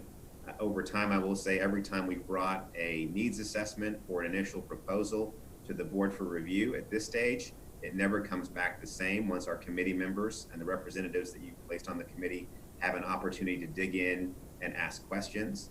And so the committee will really do a lot of the work. And you may recall that we use a facilitator for this process, similar to our zoning process, where the district staff is really just a resource, and the committee gets to look at each of these items and make determinations as appropriate. So I will pause there, and I will see if any school board members have any questions. All I can say is this is my third bond, and it just keeps going up and up and up. Any questions? I see a hand. Mr. Welch. Yes, I have several questions. The event center that the district is proposing, 5,800 seats, $105 million. There was some talk in the past, and I'm not sure it was Lamar, it was the county or somebody, maybe it was Dr. Randall personally, maybe it was in personal conversation, him talking about possibly going in with other entities to build a multi-purpose arena that could be used by the school board, the county, and other players in the area, city of Rosenberg. Has there been any further discussions on that? Yes, Mr. Welch, over the years, there's been a lot of discussion with local county officials about a potential event center. For one reason or another, we have not seemed to get to the fourth quarter, so to speak, of creating such an event center for both Lamar CISD use or community use. We're certainly open to exploring all options with our community. And again, this is something we put on the proposal for the committee to react to, because again, as we open up our 6th high school, looking at our 7th high school, it is something that we've had a lot of questions and interest and conversation about. And so we're certainly looking at options to bring this to fruition. It would be a separate menu option if the committee were interested in bringing it back to the board for approval. But we are open to all options to look at a facility like this in the Lamar CISD area. So how would that work if, like, the city of Rosenberg, for instance, or Fort Bend County itself wanted to jump in on this? How, I mean, you don't need to give me details. Would it just be this item's removed from the bond and pitched later in a different way, or another method? Potentially, Mr. Welch. I know that previously when the county or other entities have gone out for bonds similar to this, there's been conversations with Lamar CISD or other groups about adding this type of a facility. So yes, during the next 3 months with our committee, as we talk about this item and the need for it, we would certainly have conversations with anyone else interested in further understanding our rationale or what other opportunities might be out there. And ultimately, if the committee does not feel like this is something that we need or wants to partner, we would look at all options on the table. All right, my second of 3 questions is, are committee members able to go out to the sites to inspect things on their own if they want to? Traditionally, yes. I think obviously we're all aware right now with our stay-at-home order and the COVID-19 coronavirus, that puts some constraints on that, but we do offer availabilities for interested individuals. What we've done in the past is that we've also gone out and gotten images or pictures of areas that are under review or might be in need of repair to share with the committee as well. But previously, any individual on the committee who wants to go out or go on tours or specifically see something, we've made facilities and planning staff available to go out with them and see those areas. My last question is, where would the second stadium be located, roughly? That would is still to be determined, Mr. Bosch. That's all I have for now. Any other questions? I have one. Okay. Go ahead. Kind of along the lines of what Mr. Welch asked. So if somebody suggested on the committee, for example, in the event center or whatever, the multi-use facility, could they ask for representation from the either the county or the city or to attend a meeting so that they could have a discussion, or was that kind of how that works as well? Traditionally, if we have any committee member who has questions or needs additional resources from district staff, we would clarify what those concerns are, and then we would go and try to gather up those resources, whether that is us having conversations with other entities or bringing someone in. That would be variable based upon the request. But if anyone on the committee has questions and they want answers, it's the staff's responsibility to go out and try to get what they need. Okay, thank you.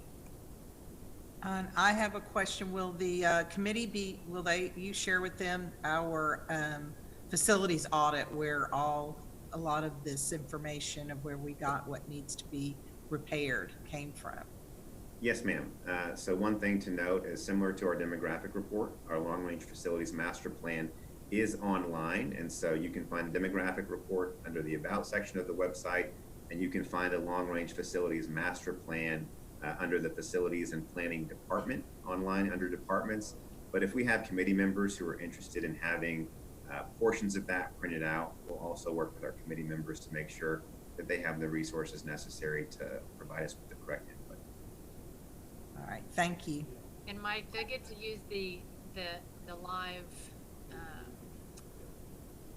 software that they created for all this, right? So that's going to be part of the. Yes, ma'am. That would be available. All right, Mr. Hunt. I have a question just for Rockwood. Are any of the proposals that are listed in this 2020 bond proposal for improving or expanding the career and technology education program?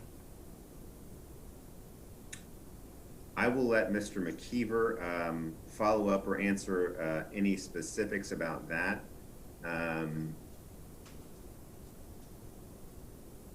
Kevin? Career and technology programs, is that what you're asking about? Correct. Mr. Hunt? I did not recall any career and technology programs specifically, but I can sure go through some of this. There's a lot in here, but I don't recall any off the top of my head. Was that evaluated as part of the site plan survey that took place over that 13 months, and were interviews done like with Mr. Garrett and other folks within the CTE department about whether it would be helpful to improve existing facilities for CTE or build a career technology center? Was that taken into account in that planning process? Yes, sir. Matter of fact, on the questionnaires that were sent out and the interviews that they did at the campuses, they were all included in that, Mr. Garrett, as well as the principals at each school. I just didn't see anything relating to CTE in the presentation. So if they were interviewed, I'm just surprised that there was nothing that was listed as a priority one, which, if the facilities for CTE are in good shape, then that's great, but I'm just surprised that there was nothing in regards to CTE. I'll go back and reconfirm, Mr. Hunt, and have some answers for you Thursday. Okay, thank you, sir. Ms. Kaminsky, did you have a question? Yes, and it's related to Randall High. I mean, it hasn't been built yet, or well, in the process. Why wasn't that money considered in the cost of that building? Why are we asking for the $3 million? Are you talking about the build out? Yes, on an interior upgrade.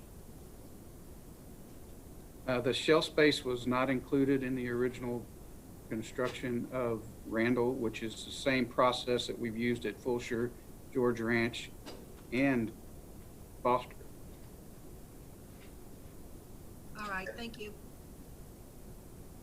Any other questions? All right, thank you.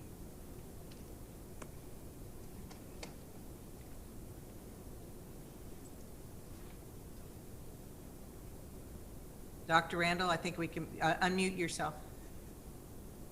The next item on the agenda is discussion and possible action on master plan principles.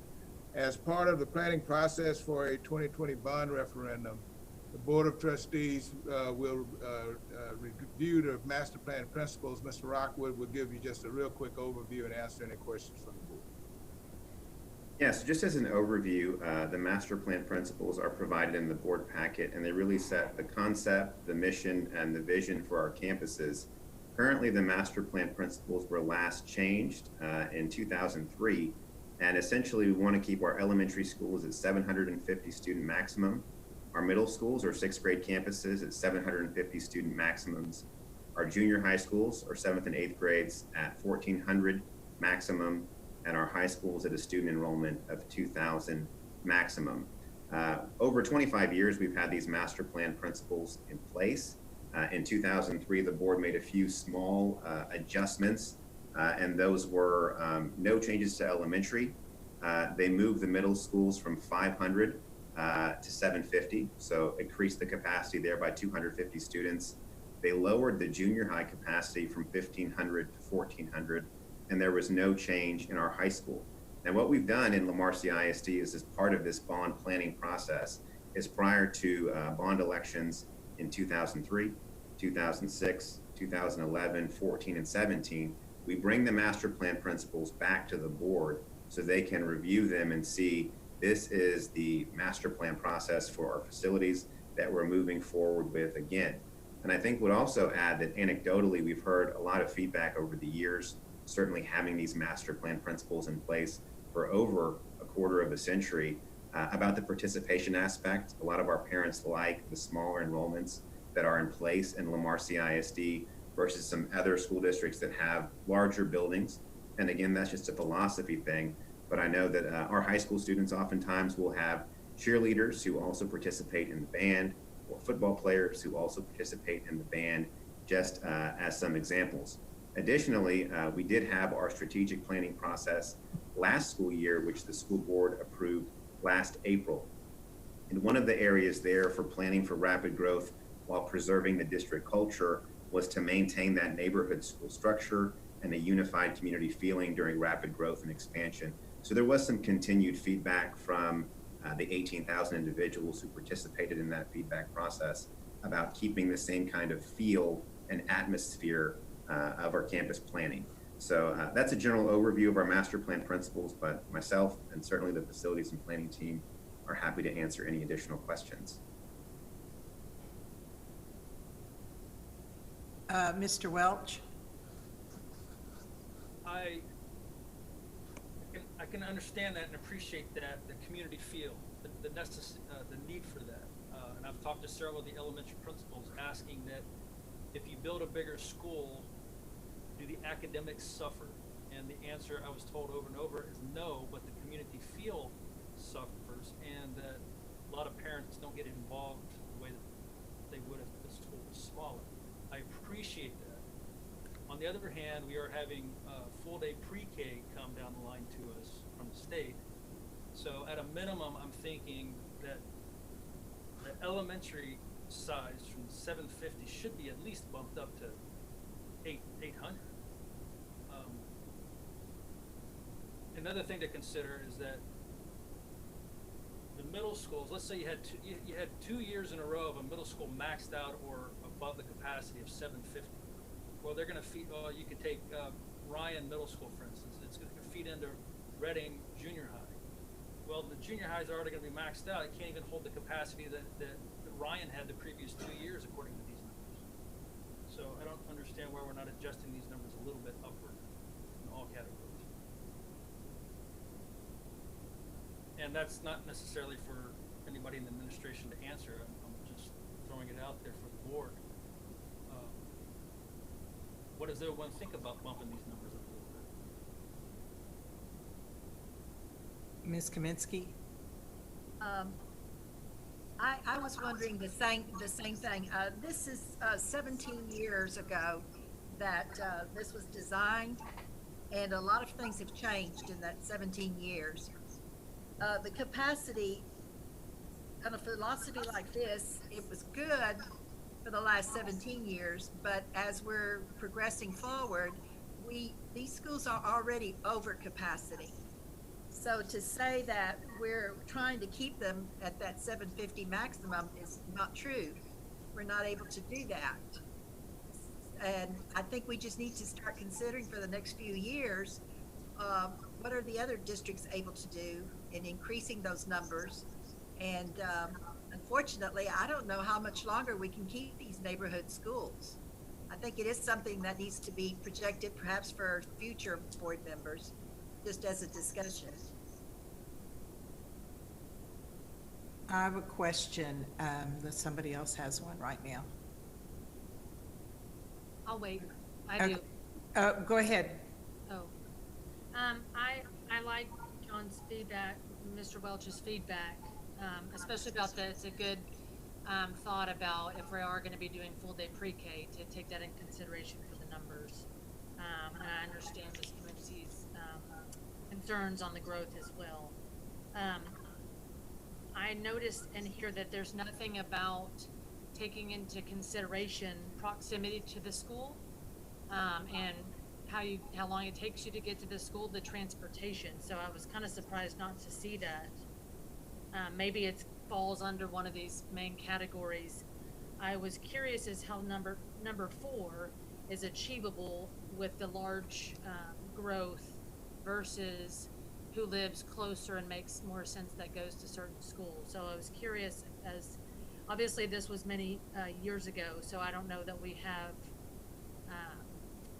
we will get accurate feedback on what the members were thinking at the time, but I would, if we wanted to discuss this, I guess, as a board going forward, would that be something, how would that work, Ms. Danziger? I'm not sure, but I mean, some of this needs to be kind of vetted to see what the changes would, what would happen with the changes. For one, this is one of the questions I have they looked into full pre-K? Is it going to make an impact on our elementary schools, especially the brand new ones? You know, we just started, and I guess you can give me the number, I can't remember now. I think we've only now about on the 4th school of the brand new architect of our elementary. We just did that about 3 years ago. And so, and every time you change the architect, then you spend more money to change, somebody pop in and give me the numbers because I don't have them on the top of my head. I know you saved 3%, but did we take into account when we did that new elementary plan, if that plan itself can hold more students, or if by changing the number in our principals, we would have to come back and get new architect and get a new, completely different elementary school architectural plan?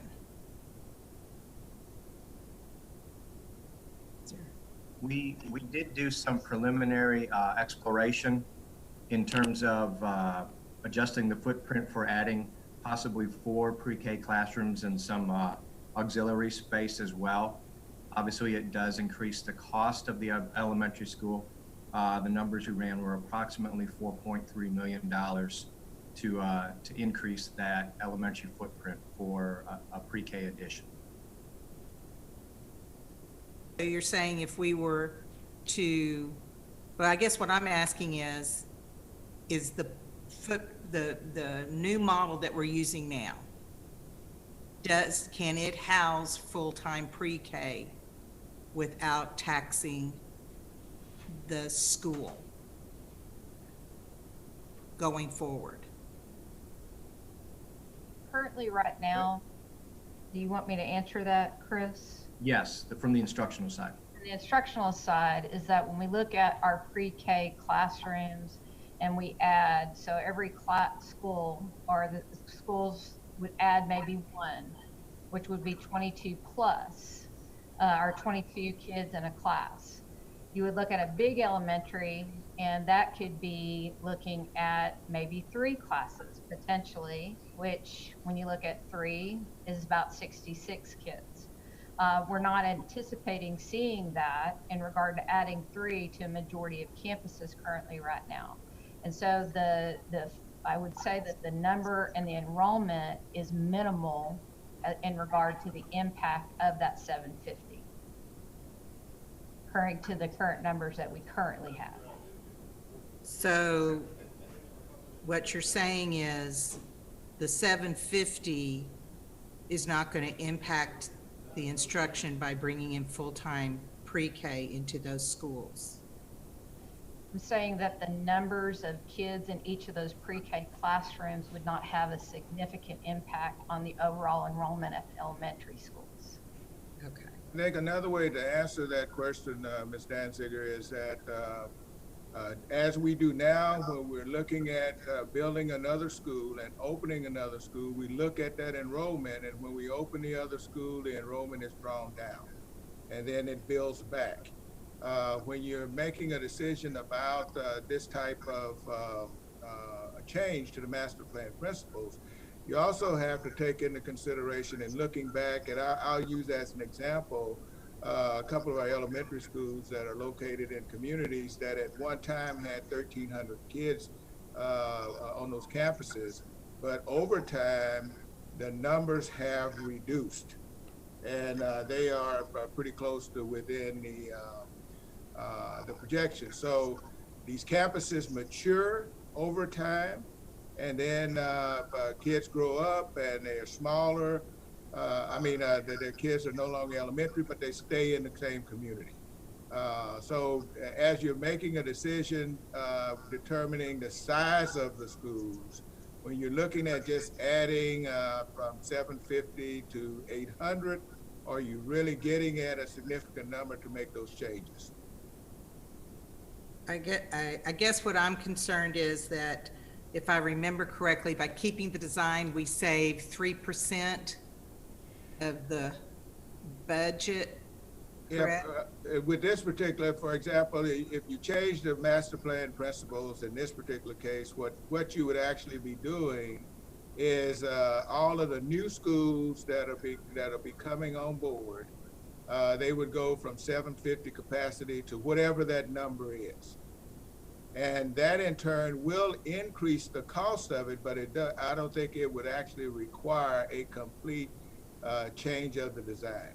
They would probably take one of the areas and add to it.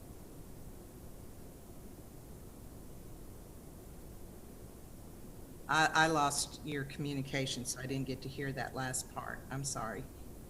Would you say that again? I didn't get to hear it.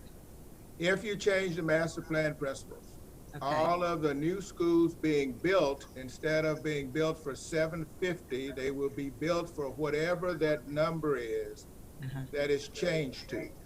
And if it's one of our existing models, it could very well be that they would go back and redesign, and there's a way to perhaps add those additional classrooms. There would be a cost associated with that, but I don't think that because it is a new facility, we would still get the 3% of whatever the cost would be. Okay. I see several hands up. Okay, Mr. Welch. Dr. Randall, have you seen a trend over the years to where schools, an elementary school is at max capacity with temporary buildings in the parking lot, for instance, as that's happened many times, and then it goes back down below the minimum and then comes back up to that over capacity at some point? Or I know because neighborhoods mature and families move out, and then over time younger families might move in. Has that been a trend in the district? It depends on which area it is, but yes, we've had some campuses. Hubernack, for example, had a large number. We opened Bentley, it drew it down, and now we're seeing that growth again. We hope that when we open up another school, it'll draw those numbers down again. So yes, you will see that, with the exception of some of our more mature campuses. So where I live, if I had a rock, I could throw it to about 4 different elementary schools right now. And over in Greatwood, let me use Greatwood for an example because I go over there a lot because my sister lives there. So you have Dickinson in the front that is not at capacity, from what I understand. In the back, you have Campbell. And according to the PASA stats that we got last month, or in February, in 10 years, Campbell's going to have an enrollment of 350 kids. so, if I remember the numbers right, when I was looking at the Dickinson projection in 10 years and Campbell's projection in 10 years, you can almost combine those into one school. And so one, I agree with what Ms. Kaminsky said, that I think we need to reevaluate putting these elementaries in the back of a neighborhood, because Campbell was not going to be used for some reason. It's a very hard building to get to. It's not easily navigated to for, you know, storage or any other thing. But two, I'm wondering if we built a little bit bigger elementary schools, could we possibly not build so many? For instance, Dickinson, Campbell, Velasquez, Williams, Hutchinson, they're all, you know, within a mile or two of each other. And I know there's a lot of homes there, but those families mature and they grow out, and then like I said, we have the projection that Campbell's going to be way under capacity in 10 years. So I'm not really asking for a response. I'm just kind of thinking out loud to let everybody know that we're building these schools, and we're building a lot of them, and all of a sudden they're not going to be completely utilized. In both cases, the example that you used, at one time, Campbell had 1,300 kids in it, and I know that Dickinson was over that number. If you had built a school in there, let's say the school was built for 1,000, then what you'd end up doing is adding additional portables or moving the kids from Campbell to another location outside of the Greatwood community to go to school in order to you know, to make those numbers. That there are a lot of variables that are involved in that discussion. Again, the position so far has been the impact that it has on the students themselves, and whether or not the participation on the part of the individuals that attend those schools and the parents and everybody that is involved in it, that has been kind of the driving force, as opposed to just the numbers. Is there anybody else that has a question? Mr. Hunt, I think, has a question. Yes, Mr. Hunt. Thank you. I think that the point that Mr. Welch made was a good one, and one I didn't think of about the pre-K, and that we're going to have more students in our schools. One thing that I'm having a hard time wrapping my head around, though, and I think it would make it really difficult for me to vote on something like this, is just the amount of information that I feel like we're missing. And like Dr. Randall said, there's a lot of variables that go into it, and I think that when we change one of these levers, that a lot of those variables change along with it, and I just don't know by how much. And so I would want to get that information, and I don't know if the district has that information or if they can get that information, but I would want to know, you know, if we are going to be lessening, I don't think we would lose it if we move from 750 to 800. But if we're going to lessen it by moving from, say, 750 to 800, I would want to know exactly how much money we're saving, or if we even are saving money, because from what Mr. Junty said, if we're adding, I think he said 4 classrooms, and it costs, I think he said $4.3 million.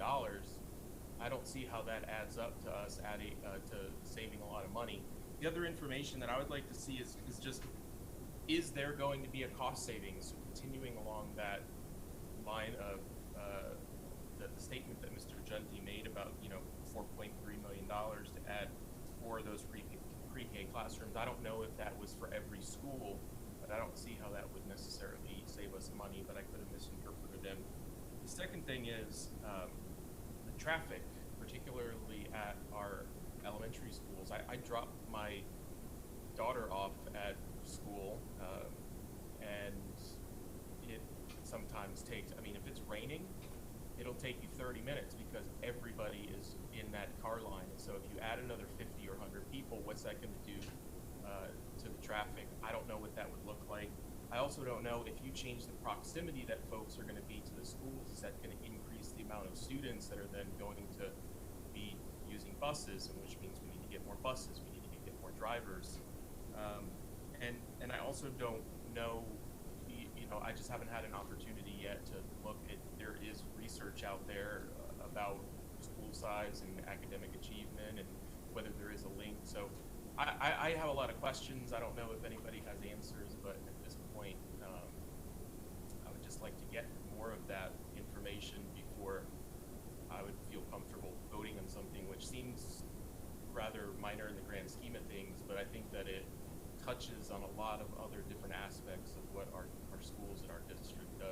want to make sure that we're doing the right thing and that it actually is going to save money and that it's not going to affect anything else.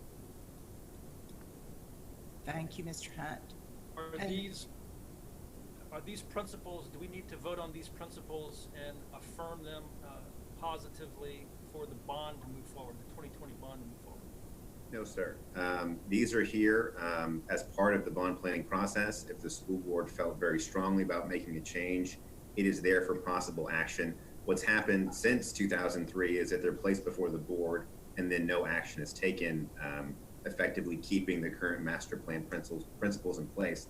I will also add quickly, I know there were some questions about traffic patterns and proximity to campuses. Some of those things are addressed in greater detail in our LCISD zoning process. And so if we looked at that from the recent Tamaron process, and the board will receive more information for the upcoming secondary zoning that will occur this summer. And so there's some more detail around those areas. The master plan principles are, again, master planning at a much broader level. And Mr. Hunt, if we aren't able to get enough information to answer your questions, then that's certainly something that we can push pause and spend the time gathering whatever information we need to answer the questions, because I agree with you. This is a major decision that's been being made, and we want to make sure that we answer the questions as best as we can. Well, and I had a question on that line too, because if you start enlarging the schools, then you start enlarging your land size, and then you start enlarging the amount of money you spend to build those schools. So then the estimation of what they're presenting to the bond committee, those numbers would change. So if I'm correct on that, is that correct? If we start making those recommendations to enlarge schools? Yes, ma'am, that's correct. That's correct, and that's one of the things that the reason why the board has an opportunity to look at this ahead of time, because it's shared with the committee so that they don't go off in a direction that is different than what the board ultimately would want to do. But if the board on Thursday elected to do something different, then we would have to frame it in such a way with the committee so that they would know that they don't have the real authority to take and come back and say, move from 2,000 kids to 3,000 kids in a high school, which ultimately would impact all of those things that you talked about earlier. All the numbers. Okay. All right. Any other questions? All right. Let's move forward. Let me say at this time, if anyone is, I think everyone is muted at this time. Okay. The next item, we ask that the board of trustees delegate authority to the superintendent to submit waivers to the Texas Education Agency related to COVID-19 school closure and operations. Any questions? Ms. Kaminsky, do you have a question? Okay, unmute yourself. I just got word that, excuse me, that Fort Bend announced not too long ago that they are closing for the rest of the year. Is this something at the time that we would discuss this as far as finding out what our intentions are? Or is that for a different discussion?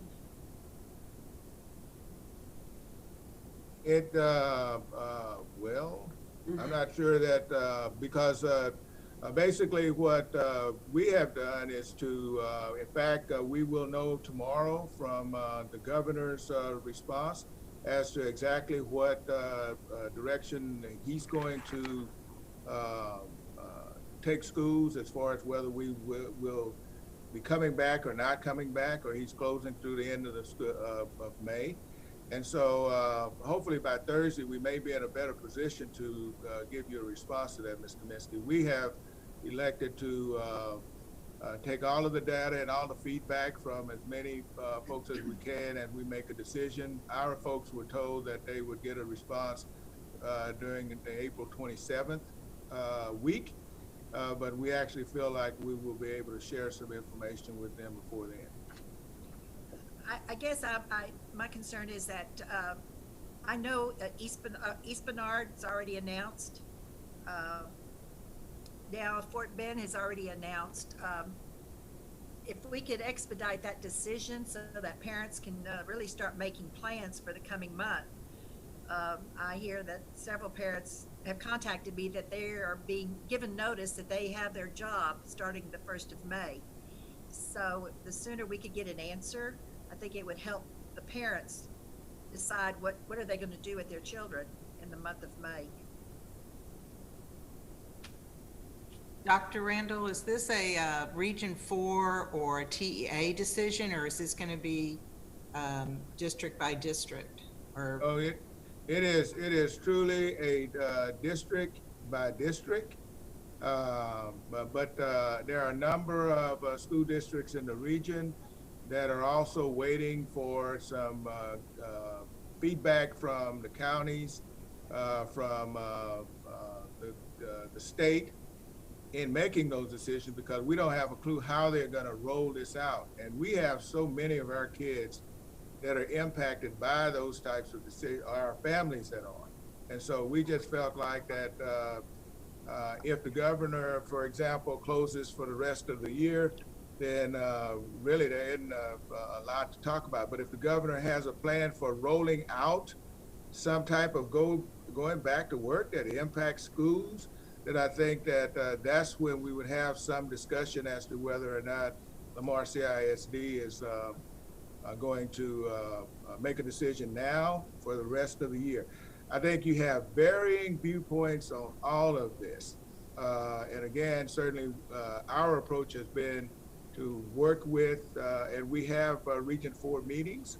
In fact, we just had one today where Lamar CISD is not the only district that is waiting until we get some feedback. thank you. All right, let's move forward. We ask that the Board of Trustees approve PIMCO Incorporated for the fuel tank storage replacement in the amount of $1,140,848 and authorize the Board President to sign the agreements and include budget amendments as necessary. No questions? We'll move forward. Next item, we ask that the Board of Trustees approve Terracon Incorporated for materials testing for the fuel tank storage replacement in the total amount of $17,002 and authorize the Board President to execute the agreements. No questions, we'll move forward. The next item, we ask the Board of Trustees to approve the design development for Lamar Consolidated High School and Lamar Junior High School additions and renovations as presented by PBK Architects, and we have a presentation for you. Dan, this is Jim Rice, and with your permission, I would like to introduce Mr. Lauren Pargood and Mr. Juan Lopez of PBK Architects, who have a presentation for you, as Dr. Randall stated, regarding several major additions and renovations to Lamar Consolidated High School and Lamar Junior High School. You may recall that it is board policy for any architect designing a new facility or major renovation to present to you at the board when they have achieved design development status. And upon receiving your approval, then they will continue with their work to complete the construction documents. So at this time, Lauren, if you would please make the presentation. Thank you. Thank you, Mr. Rice. Madam President, other board members, Dr. Randall, we thank you for this opportunity to present this presentation to you tonight for the Lamar Consolidated Junior High School additions and renovations, the Lamar Consolidated High School additions and renovations, as well as a visitors field house and sub-varsity field house and other miscellaneous site paving and drainage modifications to the site. So I'll share my screen here.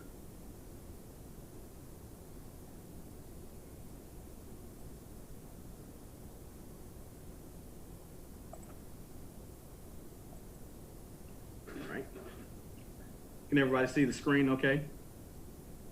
Yes. Okay, thank you.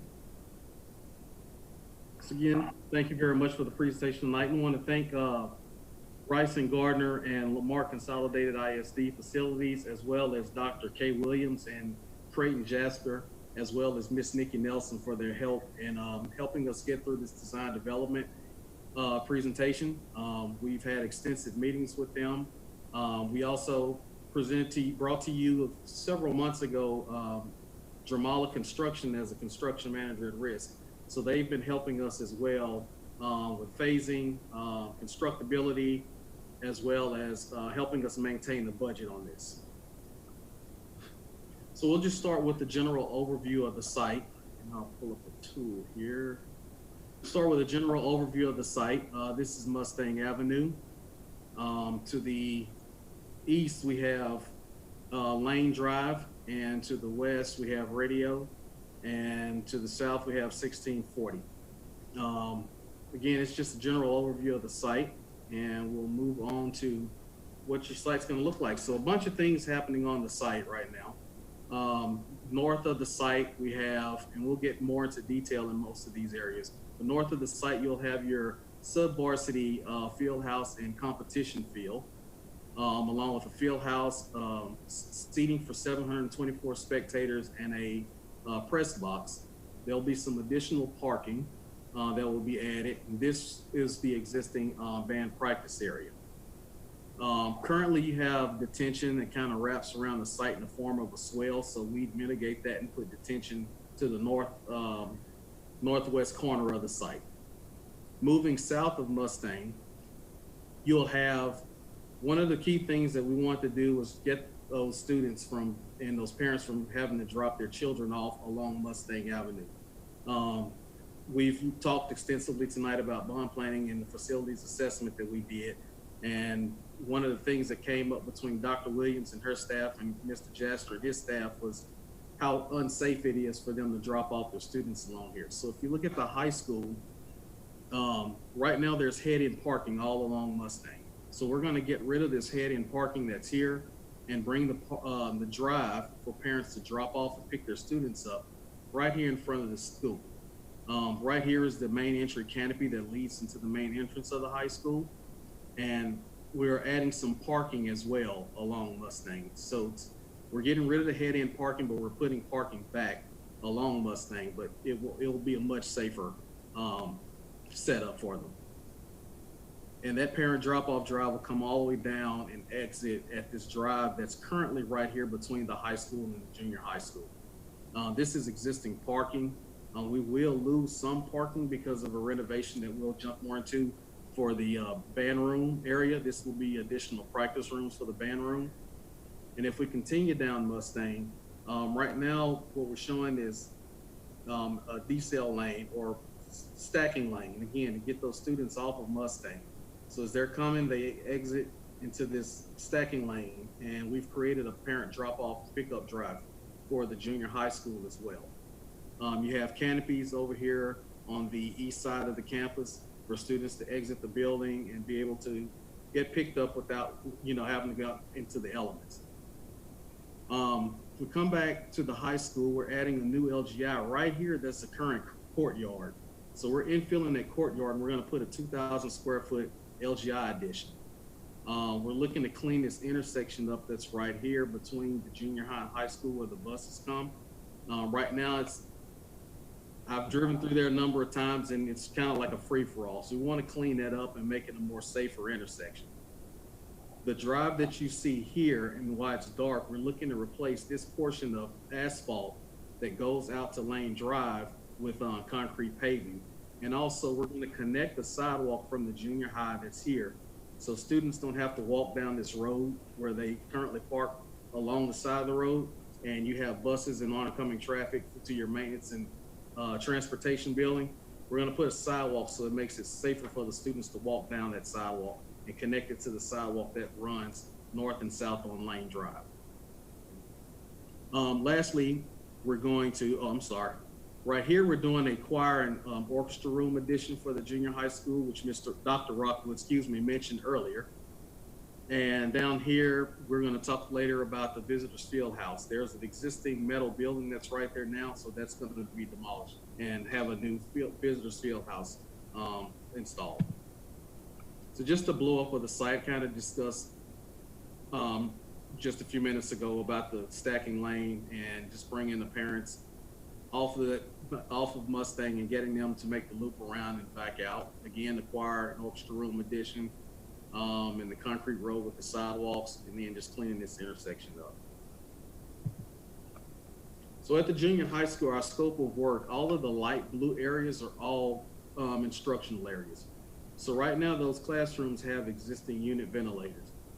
So what we're going to do is refurbish those unit ventilators and provide more outside air, which make those units run a little more efficiently, and those classrooms won't be so hot and humid. Here we have the choir room and orchestra room, which if I go to the next slide, you can see a blow up of it. So again, we've discussed this extensively with Mr. Jaster as well as Ram Estrada and gone through this program. So this choir room and orchestra room will be comparable to what we're currently constructing at Wright Junior High School.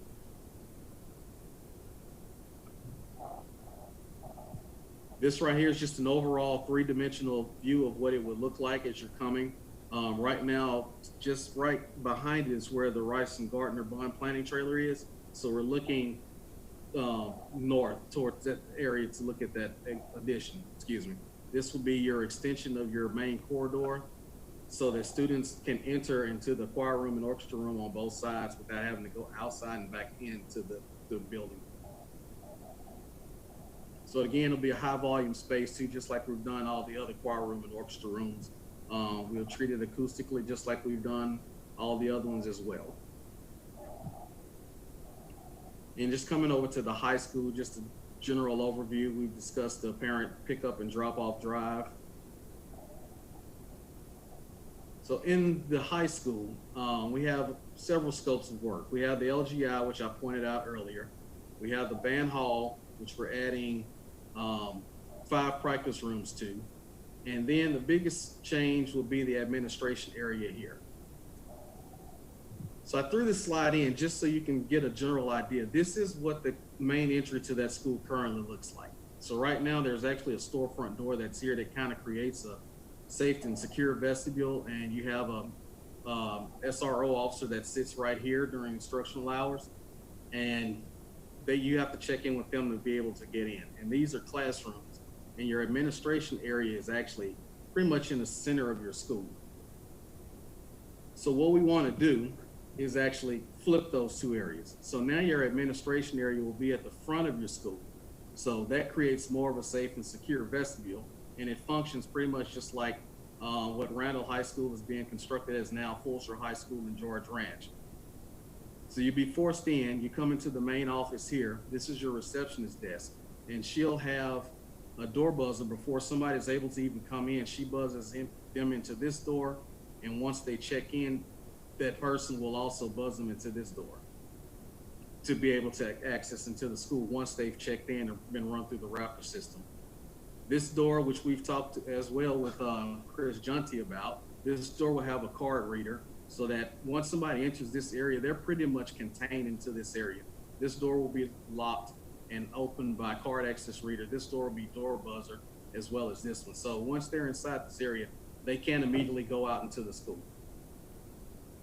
We have principal's office, conference room, principal secretary. We have a series of assistant and 1 associate principal office, teacher's workroom, teacher's lounge. This is pretty much all your administration area. The clinic will be set up pretty much just like the other schools we have. We have the treatment room with the restroom and some cot rooms. Record storage for safe, for testing. And then you have your counselor's area with counselor's offices and staff restrooms within the area as well. Moving on down, you have classroom wings here. So we ended up taking 12 classrooms from the existing plan, and we're putting 12 back.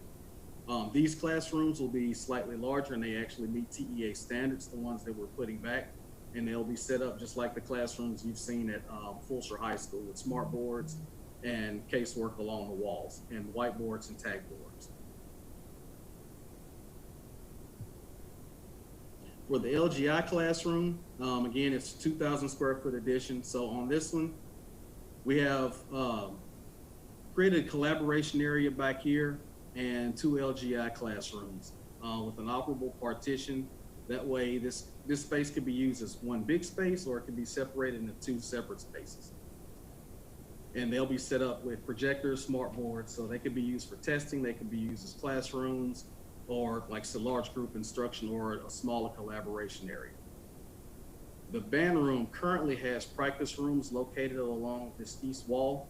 So we're demolishing those practice rooms to make the band room the square footage as the current facilities that you have now, like the George Ranches, Fulsher, and Randall High School. And we're relocating those practice rooms to here. So basically, we're taking practice rooms here, giving them more space, and putting them here. Most of the instrument storage will now be moved into here to give them as much floor space as they can possibly have. So it's going to clean that area up a lot. It's going to have new carpet, some new lighting, some new ceiling tiles, just to give it a little more acoustical treatment. And that's pretty much it. We kind of going to touch that area up and make it, more functional, more usable for them. This is just kind of a 3D image looking at the receptionist desk. This is the door that the receptionist would have to buzz you into to be able to enter into the receptionist area. So we just want to give that school a little identity and just kind of touch it up and refresh it a little bit once you walk in.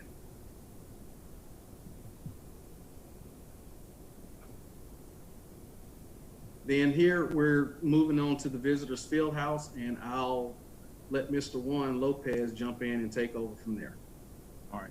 Thank you, Lauren. Good evening, everyone.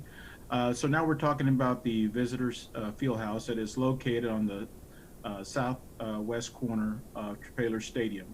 As Lauren mentioned, we'll be demolishing an old metal pre-engineered building locker room that's there presently to site the new visitors field house. Here we have the site plan. As you can see, the existing field house up on the top of the page, and then we have the stadium and the track to the right, and the concessions and restrooms at the bottom there. We've accommodated fencing around the perimeter of the visitors field house to accommodate for the team buses, so that way when the team buses come in, they are secured during game day operations, and no one can come into that area. The players will walk into the visitors field house and be able to exit to the right to go into the stadium when they're ready to play. This is the overall floor plan. As we mentioned before, the visiting changing rooms centrally located, but the players would enter to the bottom left door access, yes, and then during they have showers, restrooms, and access to a training room, and then they would exit out to that door to the right onto the stadium. They'll have a coach's office and restroom facilities for the coaches to meet during game day operations. And then below that, the athletic staff have athletic storage, ice, and different game day equipment, as well as a small office to run operations during this time. The architecture and the materials and the palette will keep the continuity of what's existing right now at Trailer. We'll utilize the masonry, the 2 neutrals, and also the standing seam metal roof that you see currently on the concessions and restroom buildings. So now we move over to the north of the high school, to the site of the subvarsity field. We have, as Lauren mentioned, we have parking, we have the field house, we have bleachers, pre-engineered press box, and a competition field on this site, and the detention all located to the northwest corner. The existing band practice area will remain intact as it presently is. This is just a blow-up of the overall. We're trying to, you see 123 parking spaces. We're actually defining the walk right there at the corner of Mustang Avenue and Herndon Drive. We will have field house and then the new competition field.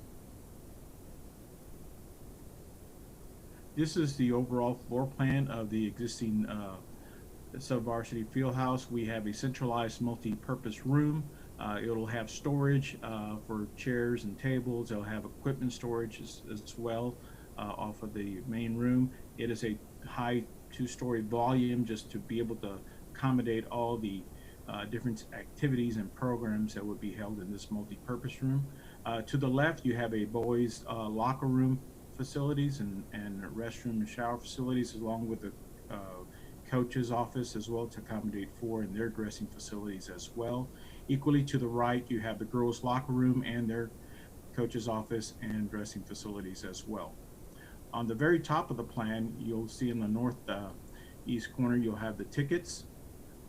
You'll have your women's and men's restrooms and your family restrooms to accommodate during game day here at the sub-varsity field.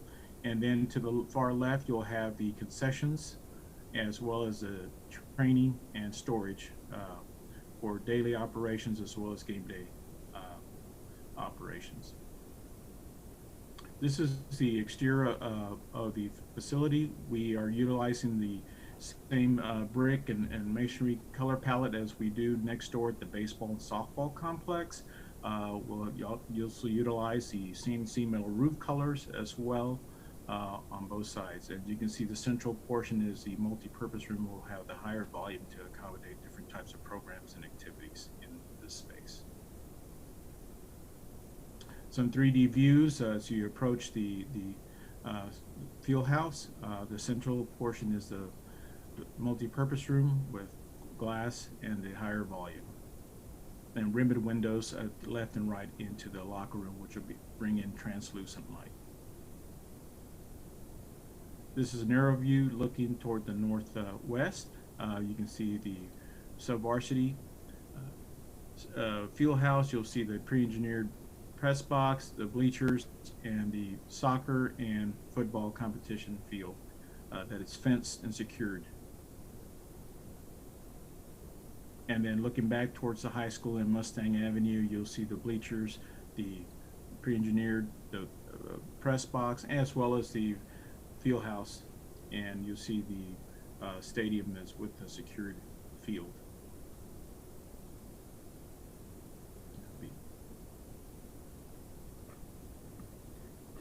All right, and for the project schedule and bond allocation, like Mr. Rice alluded to earlier, we're here to present the DD presentation to Unite. And upon approval, we'd issue a GMP package, which we've actually broke it out into 2 GMP packages. We'd bring GMP package 1 to you at the May 21st board for your approval, and then issue a notice to proceed on or about May 22nd, and then bring a separate GMP package to you, which is the athletic portions that Mr. Lopez just guided you through. And that would come to the June 18th board meeting for approval, with the notice to proceed on or about June 19th. We look to have these buildings substantially complete and ready for complete move-in August of 2021. And it will be phased since we are in an occupied building. So we've started some of the work this summer, and as we finish up, certain areas will be turned back over to the campus. And like I said, we were working with Jamal as our CM to make sure we stay within that $19.3 million budget. And so far, with their help and with, like I said, with Rice and Gardner's help and Lamar Consolidated Facilities help, we're meeting that goal and doing a pretty good job. And that's our presentation for the night. If anybody has any questions, we'd be more than happy to answer them. Any questions? Mr. Welch? I understand this was a 2017 bond. When we adjust those numbers for inflation, is this what was in the bond package then? The 19.3 million? So the 19.3, yes, it wasn't just adjusted for inflation, and we are staying within that number when we come up with this project. We've had some challenges, but that's just due to some of the obstacles we have to work on in the phasing, but with the contractors, we've been able to mitigate a lot of those. And this is a final cost, is that correct? Or is this still? That's not a final cost. That is a construction estimate. That is the budget that we were given to work around. So once we finalize all of our construction documents and send it out, the contractor will put a final price to it, but they have been giving us estimates as we go through the progression of the documents. That's all my questions. Okay. Any other questions? All right, thank you very much. Thank you. Thank you. The next item, we ask the Board of Trustees to approve Terracon for materials testing for the Jane Long Historical Gym renovations in the total amount of $14,540 and authorize the board president to execute the agreement. No questions, we'll continue. The next item, we ask the Board of Trustees to approve Terracon for materials testing for the Alternative Learning Center additions and renovations in the total amount of $52,500 and authorize the board president to execute the agreement. We'll continue. The next item, we ask the Board of Trustees to approve Terracon for materials testing for the multipurpose spaces and orchestra additions in the total amount of $45,500 and authorize the board president to execute the agreement. Are there any questions? The next item, we ask the Board of Trustees to approve engineered air balance for the HVAC test and balance service for the HVAC web controls at Austin Elementary School in the amount of $5,490 and authorize the board president to execute the agreement. We'll continue. Next item, we ask the Board of Trustees to approve Estes McClure and Associates as commissioning agent for the construction of Morgan Elementary School in the amount of $41,400 and authorize the board president to execute the agreement. If no questions, we'll continue. Next item, we ask the Board of Trustees to approve the purchase agreement for TASB Energy Cooperative Member Purchasers Fixed Rate Transportation Fuel Program and authorize the superintendent to negotiate and execute the purchase agreement.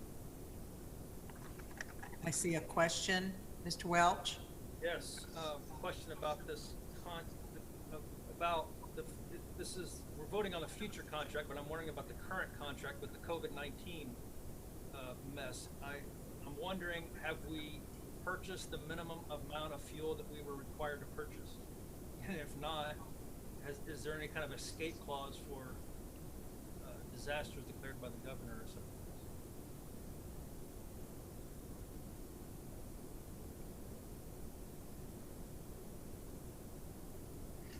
Mr. Welch, I'll get with Mike Jones and also visit with Jill to find out where we're at. I know that the contract does state that we have to purchase at least 80% of our purchases for the year through the cooperative, and we'll be able to get that information for the board by Thursday. Appreciate it. Thanks. Are there any other questions? All right, let's move forward.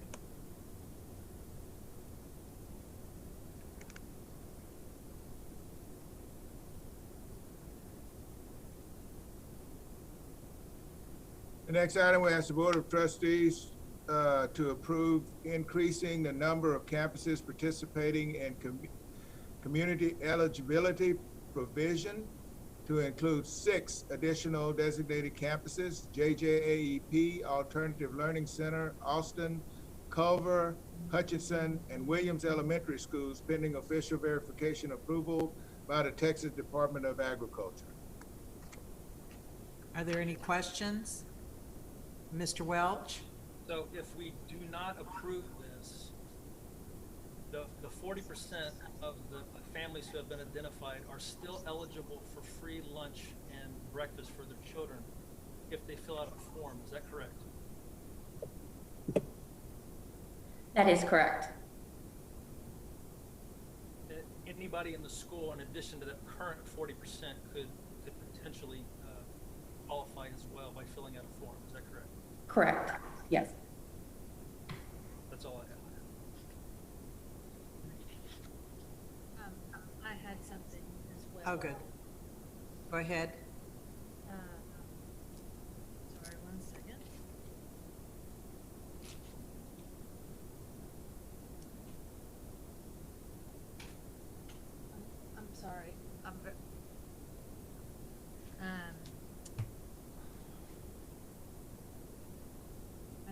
I'm unmuted. I apologize. Quick distraction there. Sorry. Okay. So for are the students able to use their ID to get, if we don't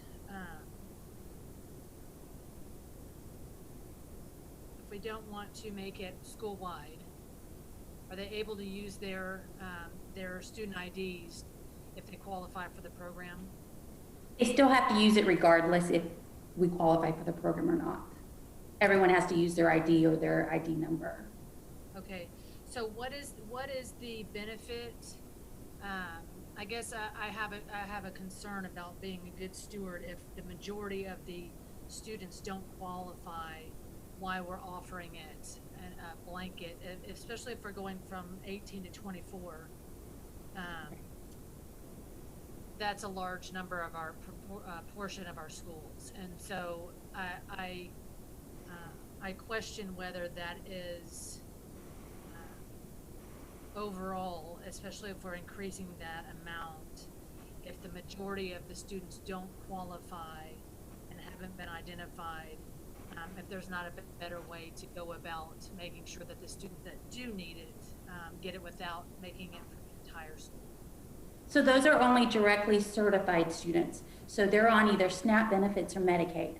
So there are still students at those locations that qualify based on income. This would just allow the entire school to qualify for free or reduced lunch, for free lunches.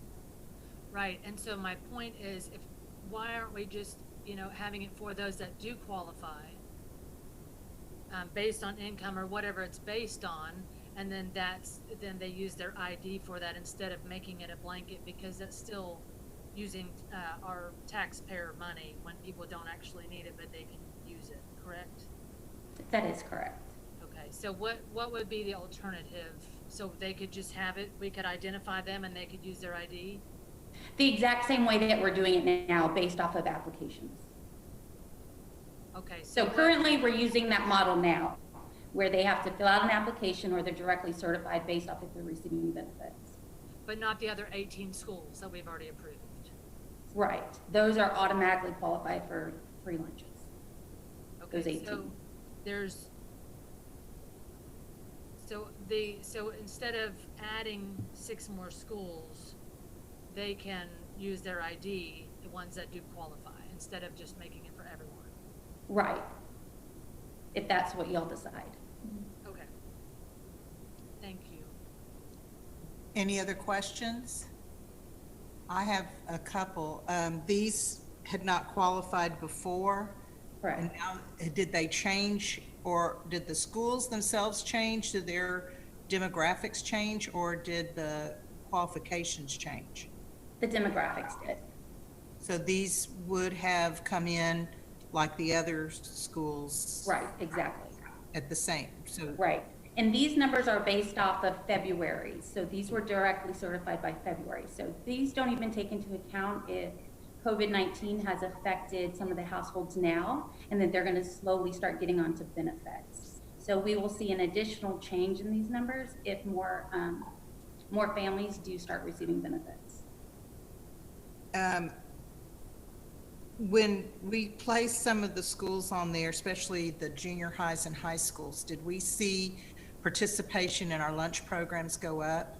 So for CEP schools, we're running about 75 to 78% that participate in the school lunch program. And the ones that are non-CEP are more like 40% that participate in the school lunch program. Is that across the board or more secondary or primary? Secondary is lower. Depending on, so like for instance, George Ranch might have 20% that participate in the National School Lunch Program, while Lamar might have 76%. And Lamar is part of this program, yes. Correct? Right. Well, I see the JJAEP and Alternative Learning Center, so those pretty much house your secondary students, and the rest are elementary schools.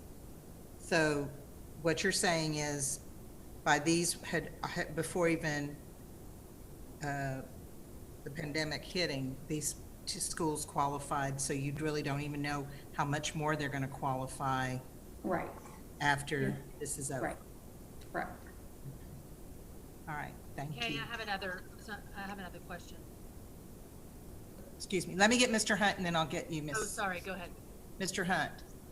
My question was, do we get any type of, so say we've got 40% of the kids in school that are certified to receive free and reduced lunch, and then we do the CEP program and we go to 80%. Do we get any type of discount or anything like that because we're participating in the CEP program, or does it simply mean that the only benefit we would get, well, in addition to the social emotional benefits for the kids to make sure that there's no stigma associated with the meals, but financially speaking, do we get any type of benefit from federal government and the school lunch program?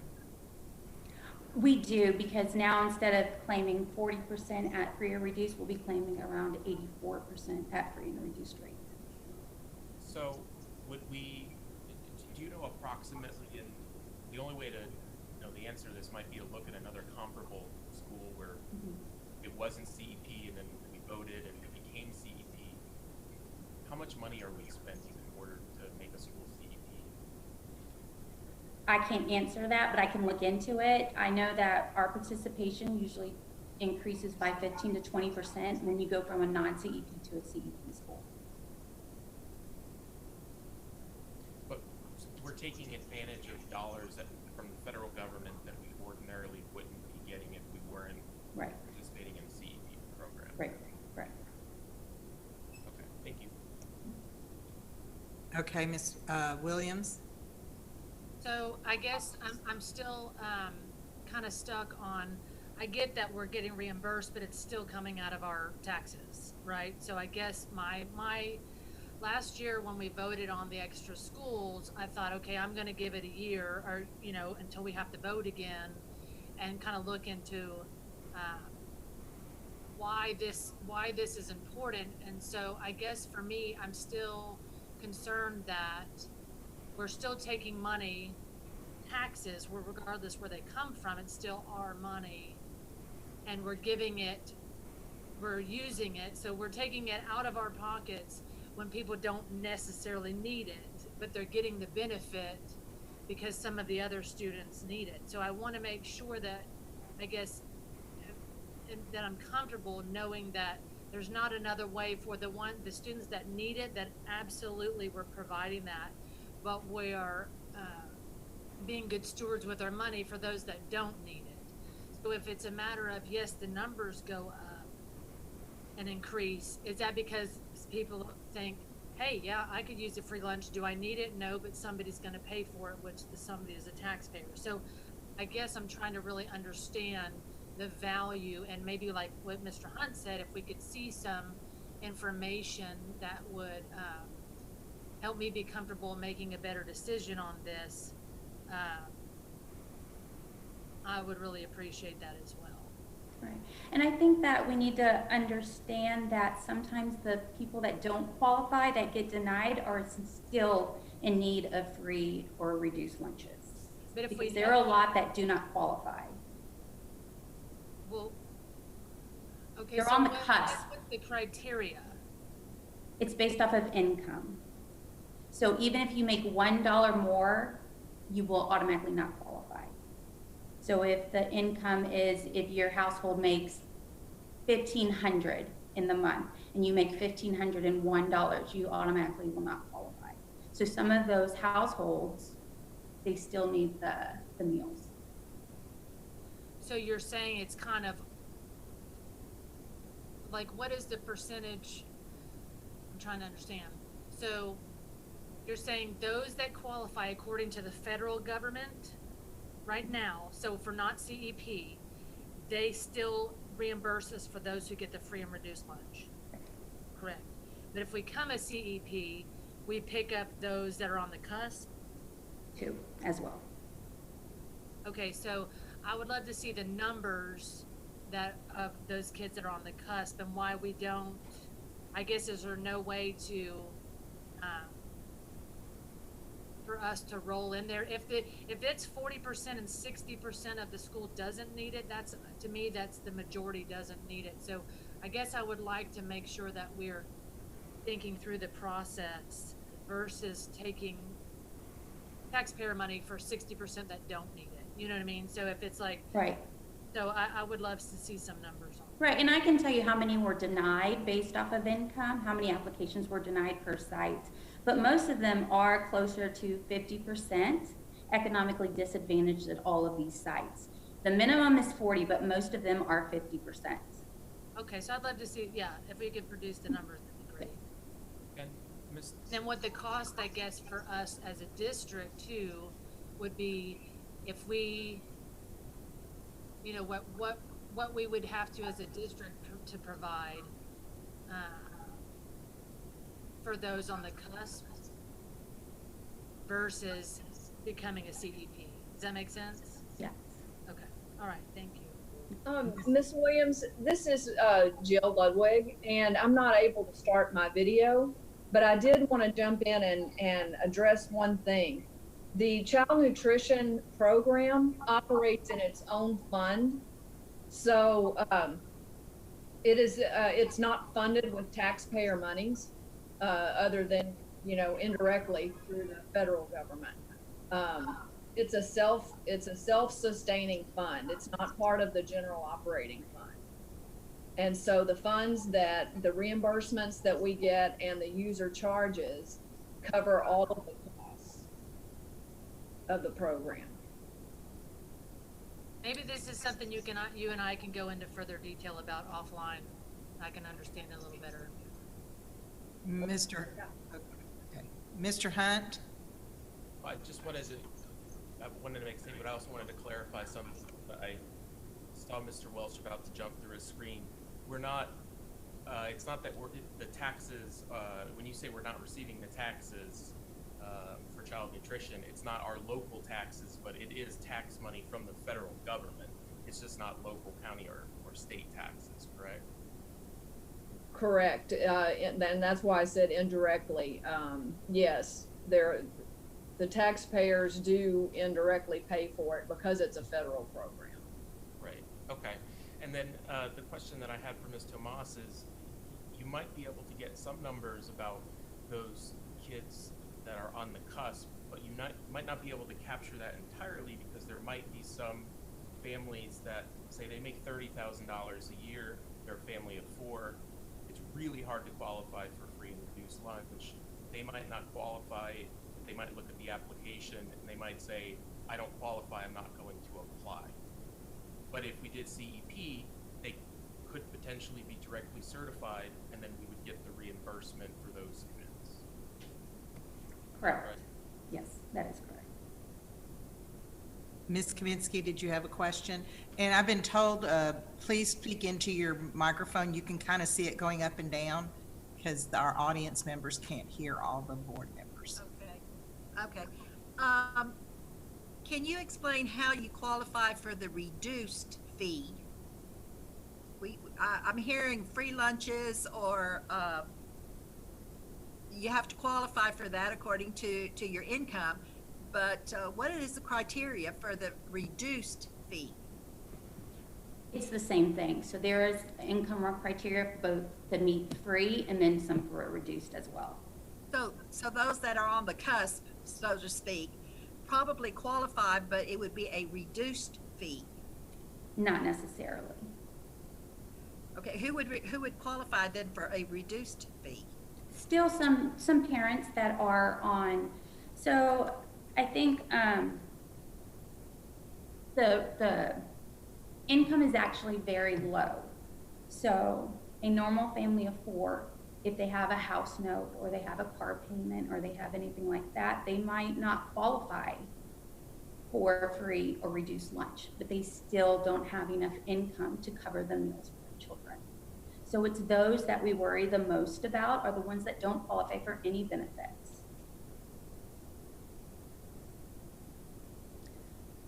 Okay, I'm a little confused because I have the CACFP program, right, and there's a lot of paperwork. There is a lot. in here, it looks to me like this is just that simply, we don't have to submit an application. And by doing that, then we don't have to do the extra work to find out who really qualifies. We'll just pay for everybody.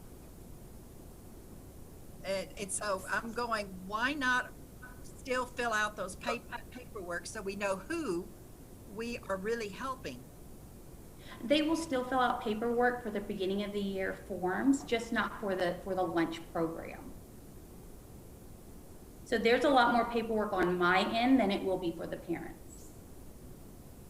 But okay, so you still have a way of finding out who really meets this criteria. Right. I would like to see that, who really would meet the criteria, who would meet the reduced lunches. There's a gap there, and the ones who can actually pay for their meals. It's like we're looking at 3 different categories. Right, and I can provide you that information. Okay. Are there any other questions? I think that, correct me if I'm wrong, it's been brought to us in the past that there are several families that may or may not, like you said, even fill out the paperwork, or because of stigma, or even if they filled out, the children do not go through the line. Do we still see that happening or not in the schools? Of course, because everyone thinks nobody knows who is what. Is that correct? That is correct. No one can see who's on free lunches. So it's taking away the stigma is basically what you're worrying about. But you still have to follow the students that are families that should be qualifying for these programs. Yes. But the school themselves or the children themselves would not be identifying themselves at all. No, they will not. Okay. All right, are there any other questions? All right. Oh, thank you.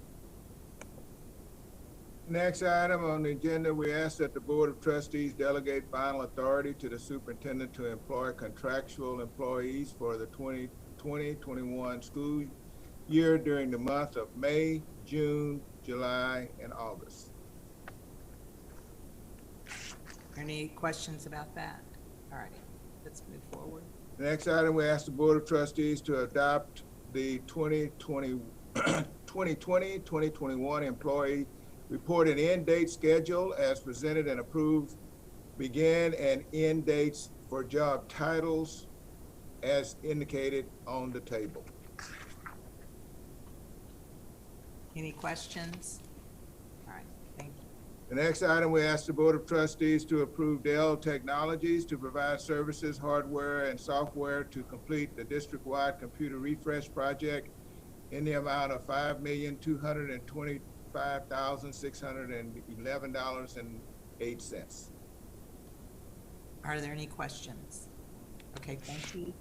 The next item, we ask the Board of Trustees to approve the purchase of network switches, wireless access points, data drops, and related components and services in the amount of $642,723.55 from Red River Technologies and Rocket IT. Any questions? All right, thank you. Madam President, those are all of our action items. All right, do we want to go on to any information items?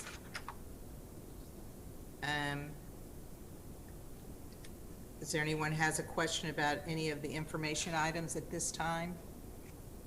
Ms. Danziger, could I circle back to one of the items we previously discussed? I have some clarifying information. Yes. Mr. Welch had asked a question about our upcoming fuel contract, and I have information that on that current contract, we have less than 20,000 gallons of fuel still to purchase. That's not a very large amount for our district. That contract goes through August, and we still have all of our maintenance vehicles and district vehicles that will continue to consume fuel whether we're open or not. So we're fairly confident that we will fulfill that contract. Can I come fill up my truck? Just Okay. open it up to the public since they're the one paying the bills anyway. It's so cheap now. It is cheap, but that's even cheaper when it's free. Is there any other questions on it? Okay.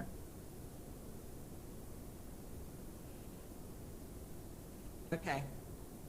Are there any other action, any other information items that you would like to discuss? Okay, I've got everybody frozen right now.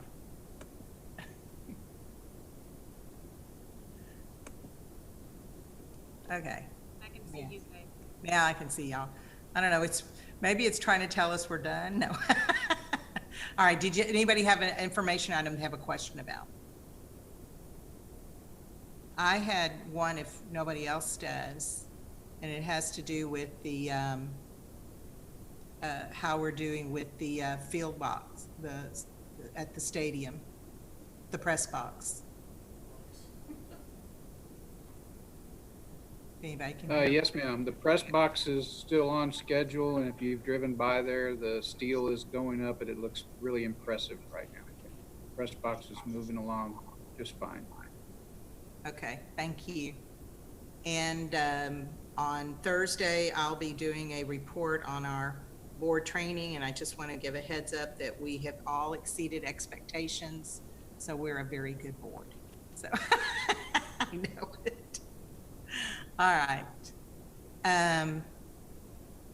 So at this time, should we get ready to go to closed session? I can't hear anyone. Is anybody out there? May I have a question? Yes. Inasmuch as we've been here almost 3 hours, would it be better to just do it Thursday because of the time element? I think we need to go to closed session tonight for just a few minutes. So. Hey, can we take like a 5-minute break and then come back to close or something like Let that? me send us into closed session so that they can get us into the right room, and then we'll start up. So we will now adjourn to closed session pursuant to Texas Government Code Sections 551.071, 551.072, 551.074, and 551.082, the Open Meeting Act, for the following purposes. The time now is 9:22. So go take a quick break and we will come back for closed session. Okay? Sounds good, thank you. Okay, I've given the okay that I can reconvene out of closed session at 10:46 p.m. And if there is no other announcements at this time by anyone, we will adjourn at 10:46 p.m. Thank you.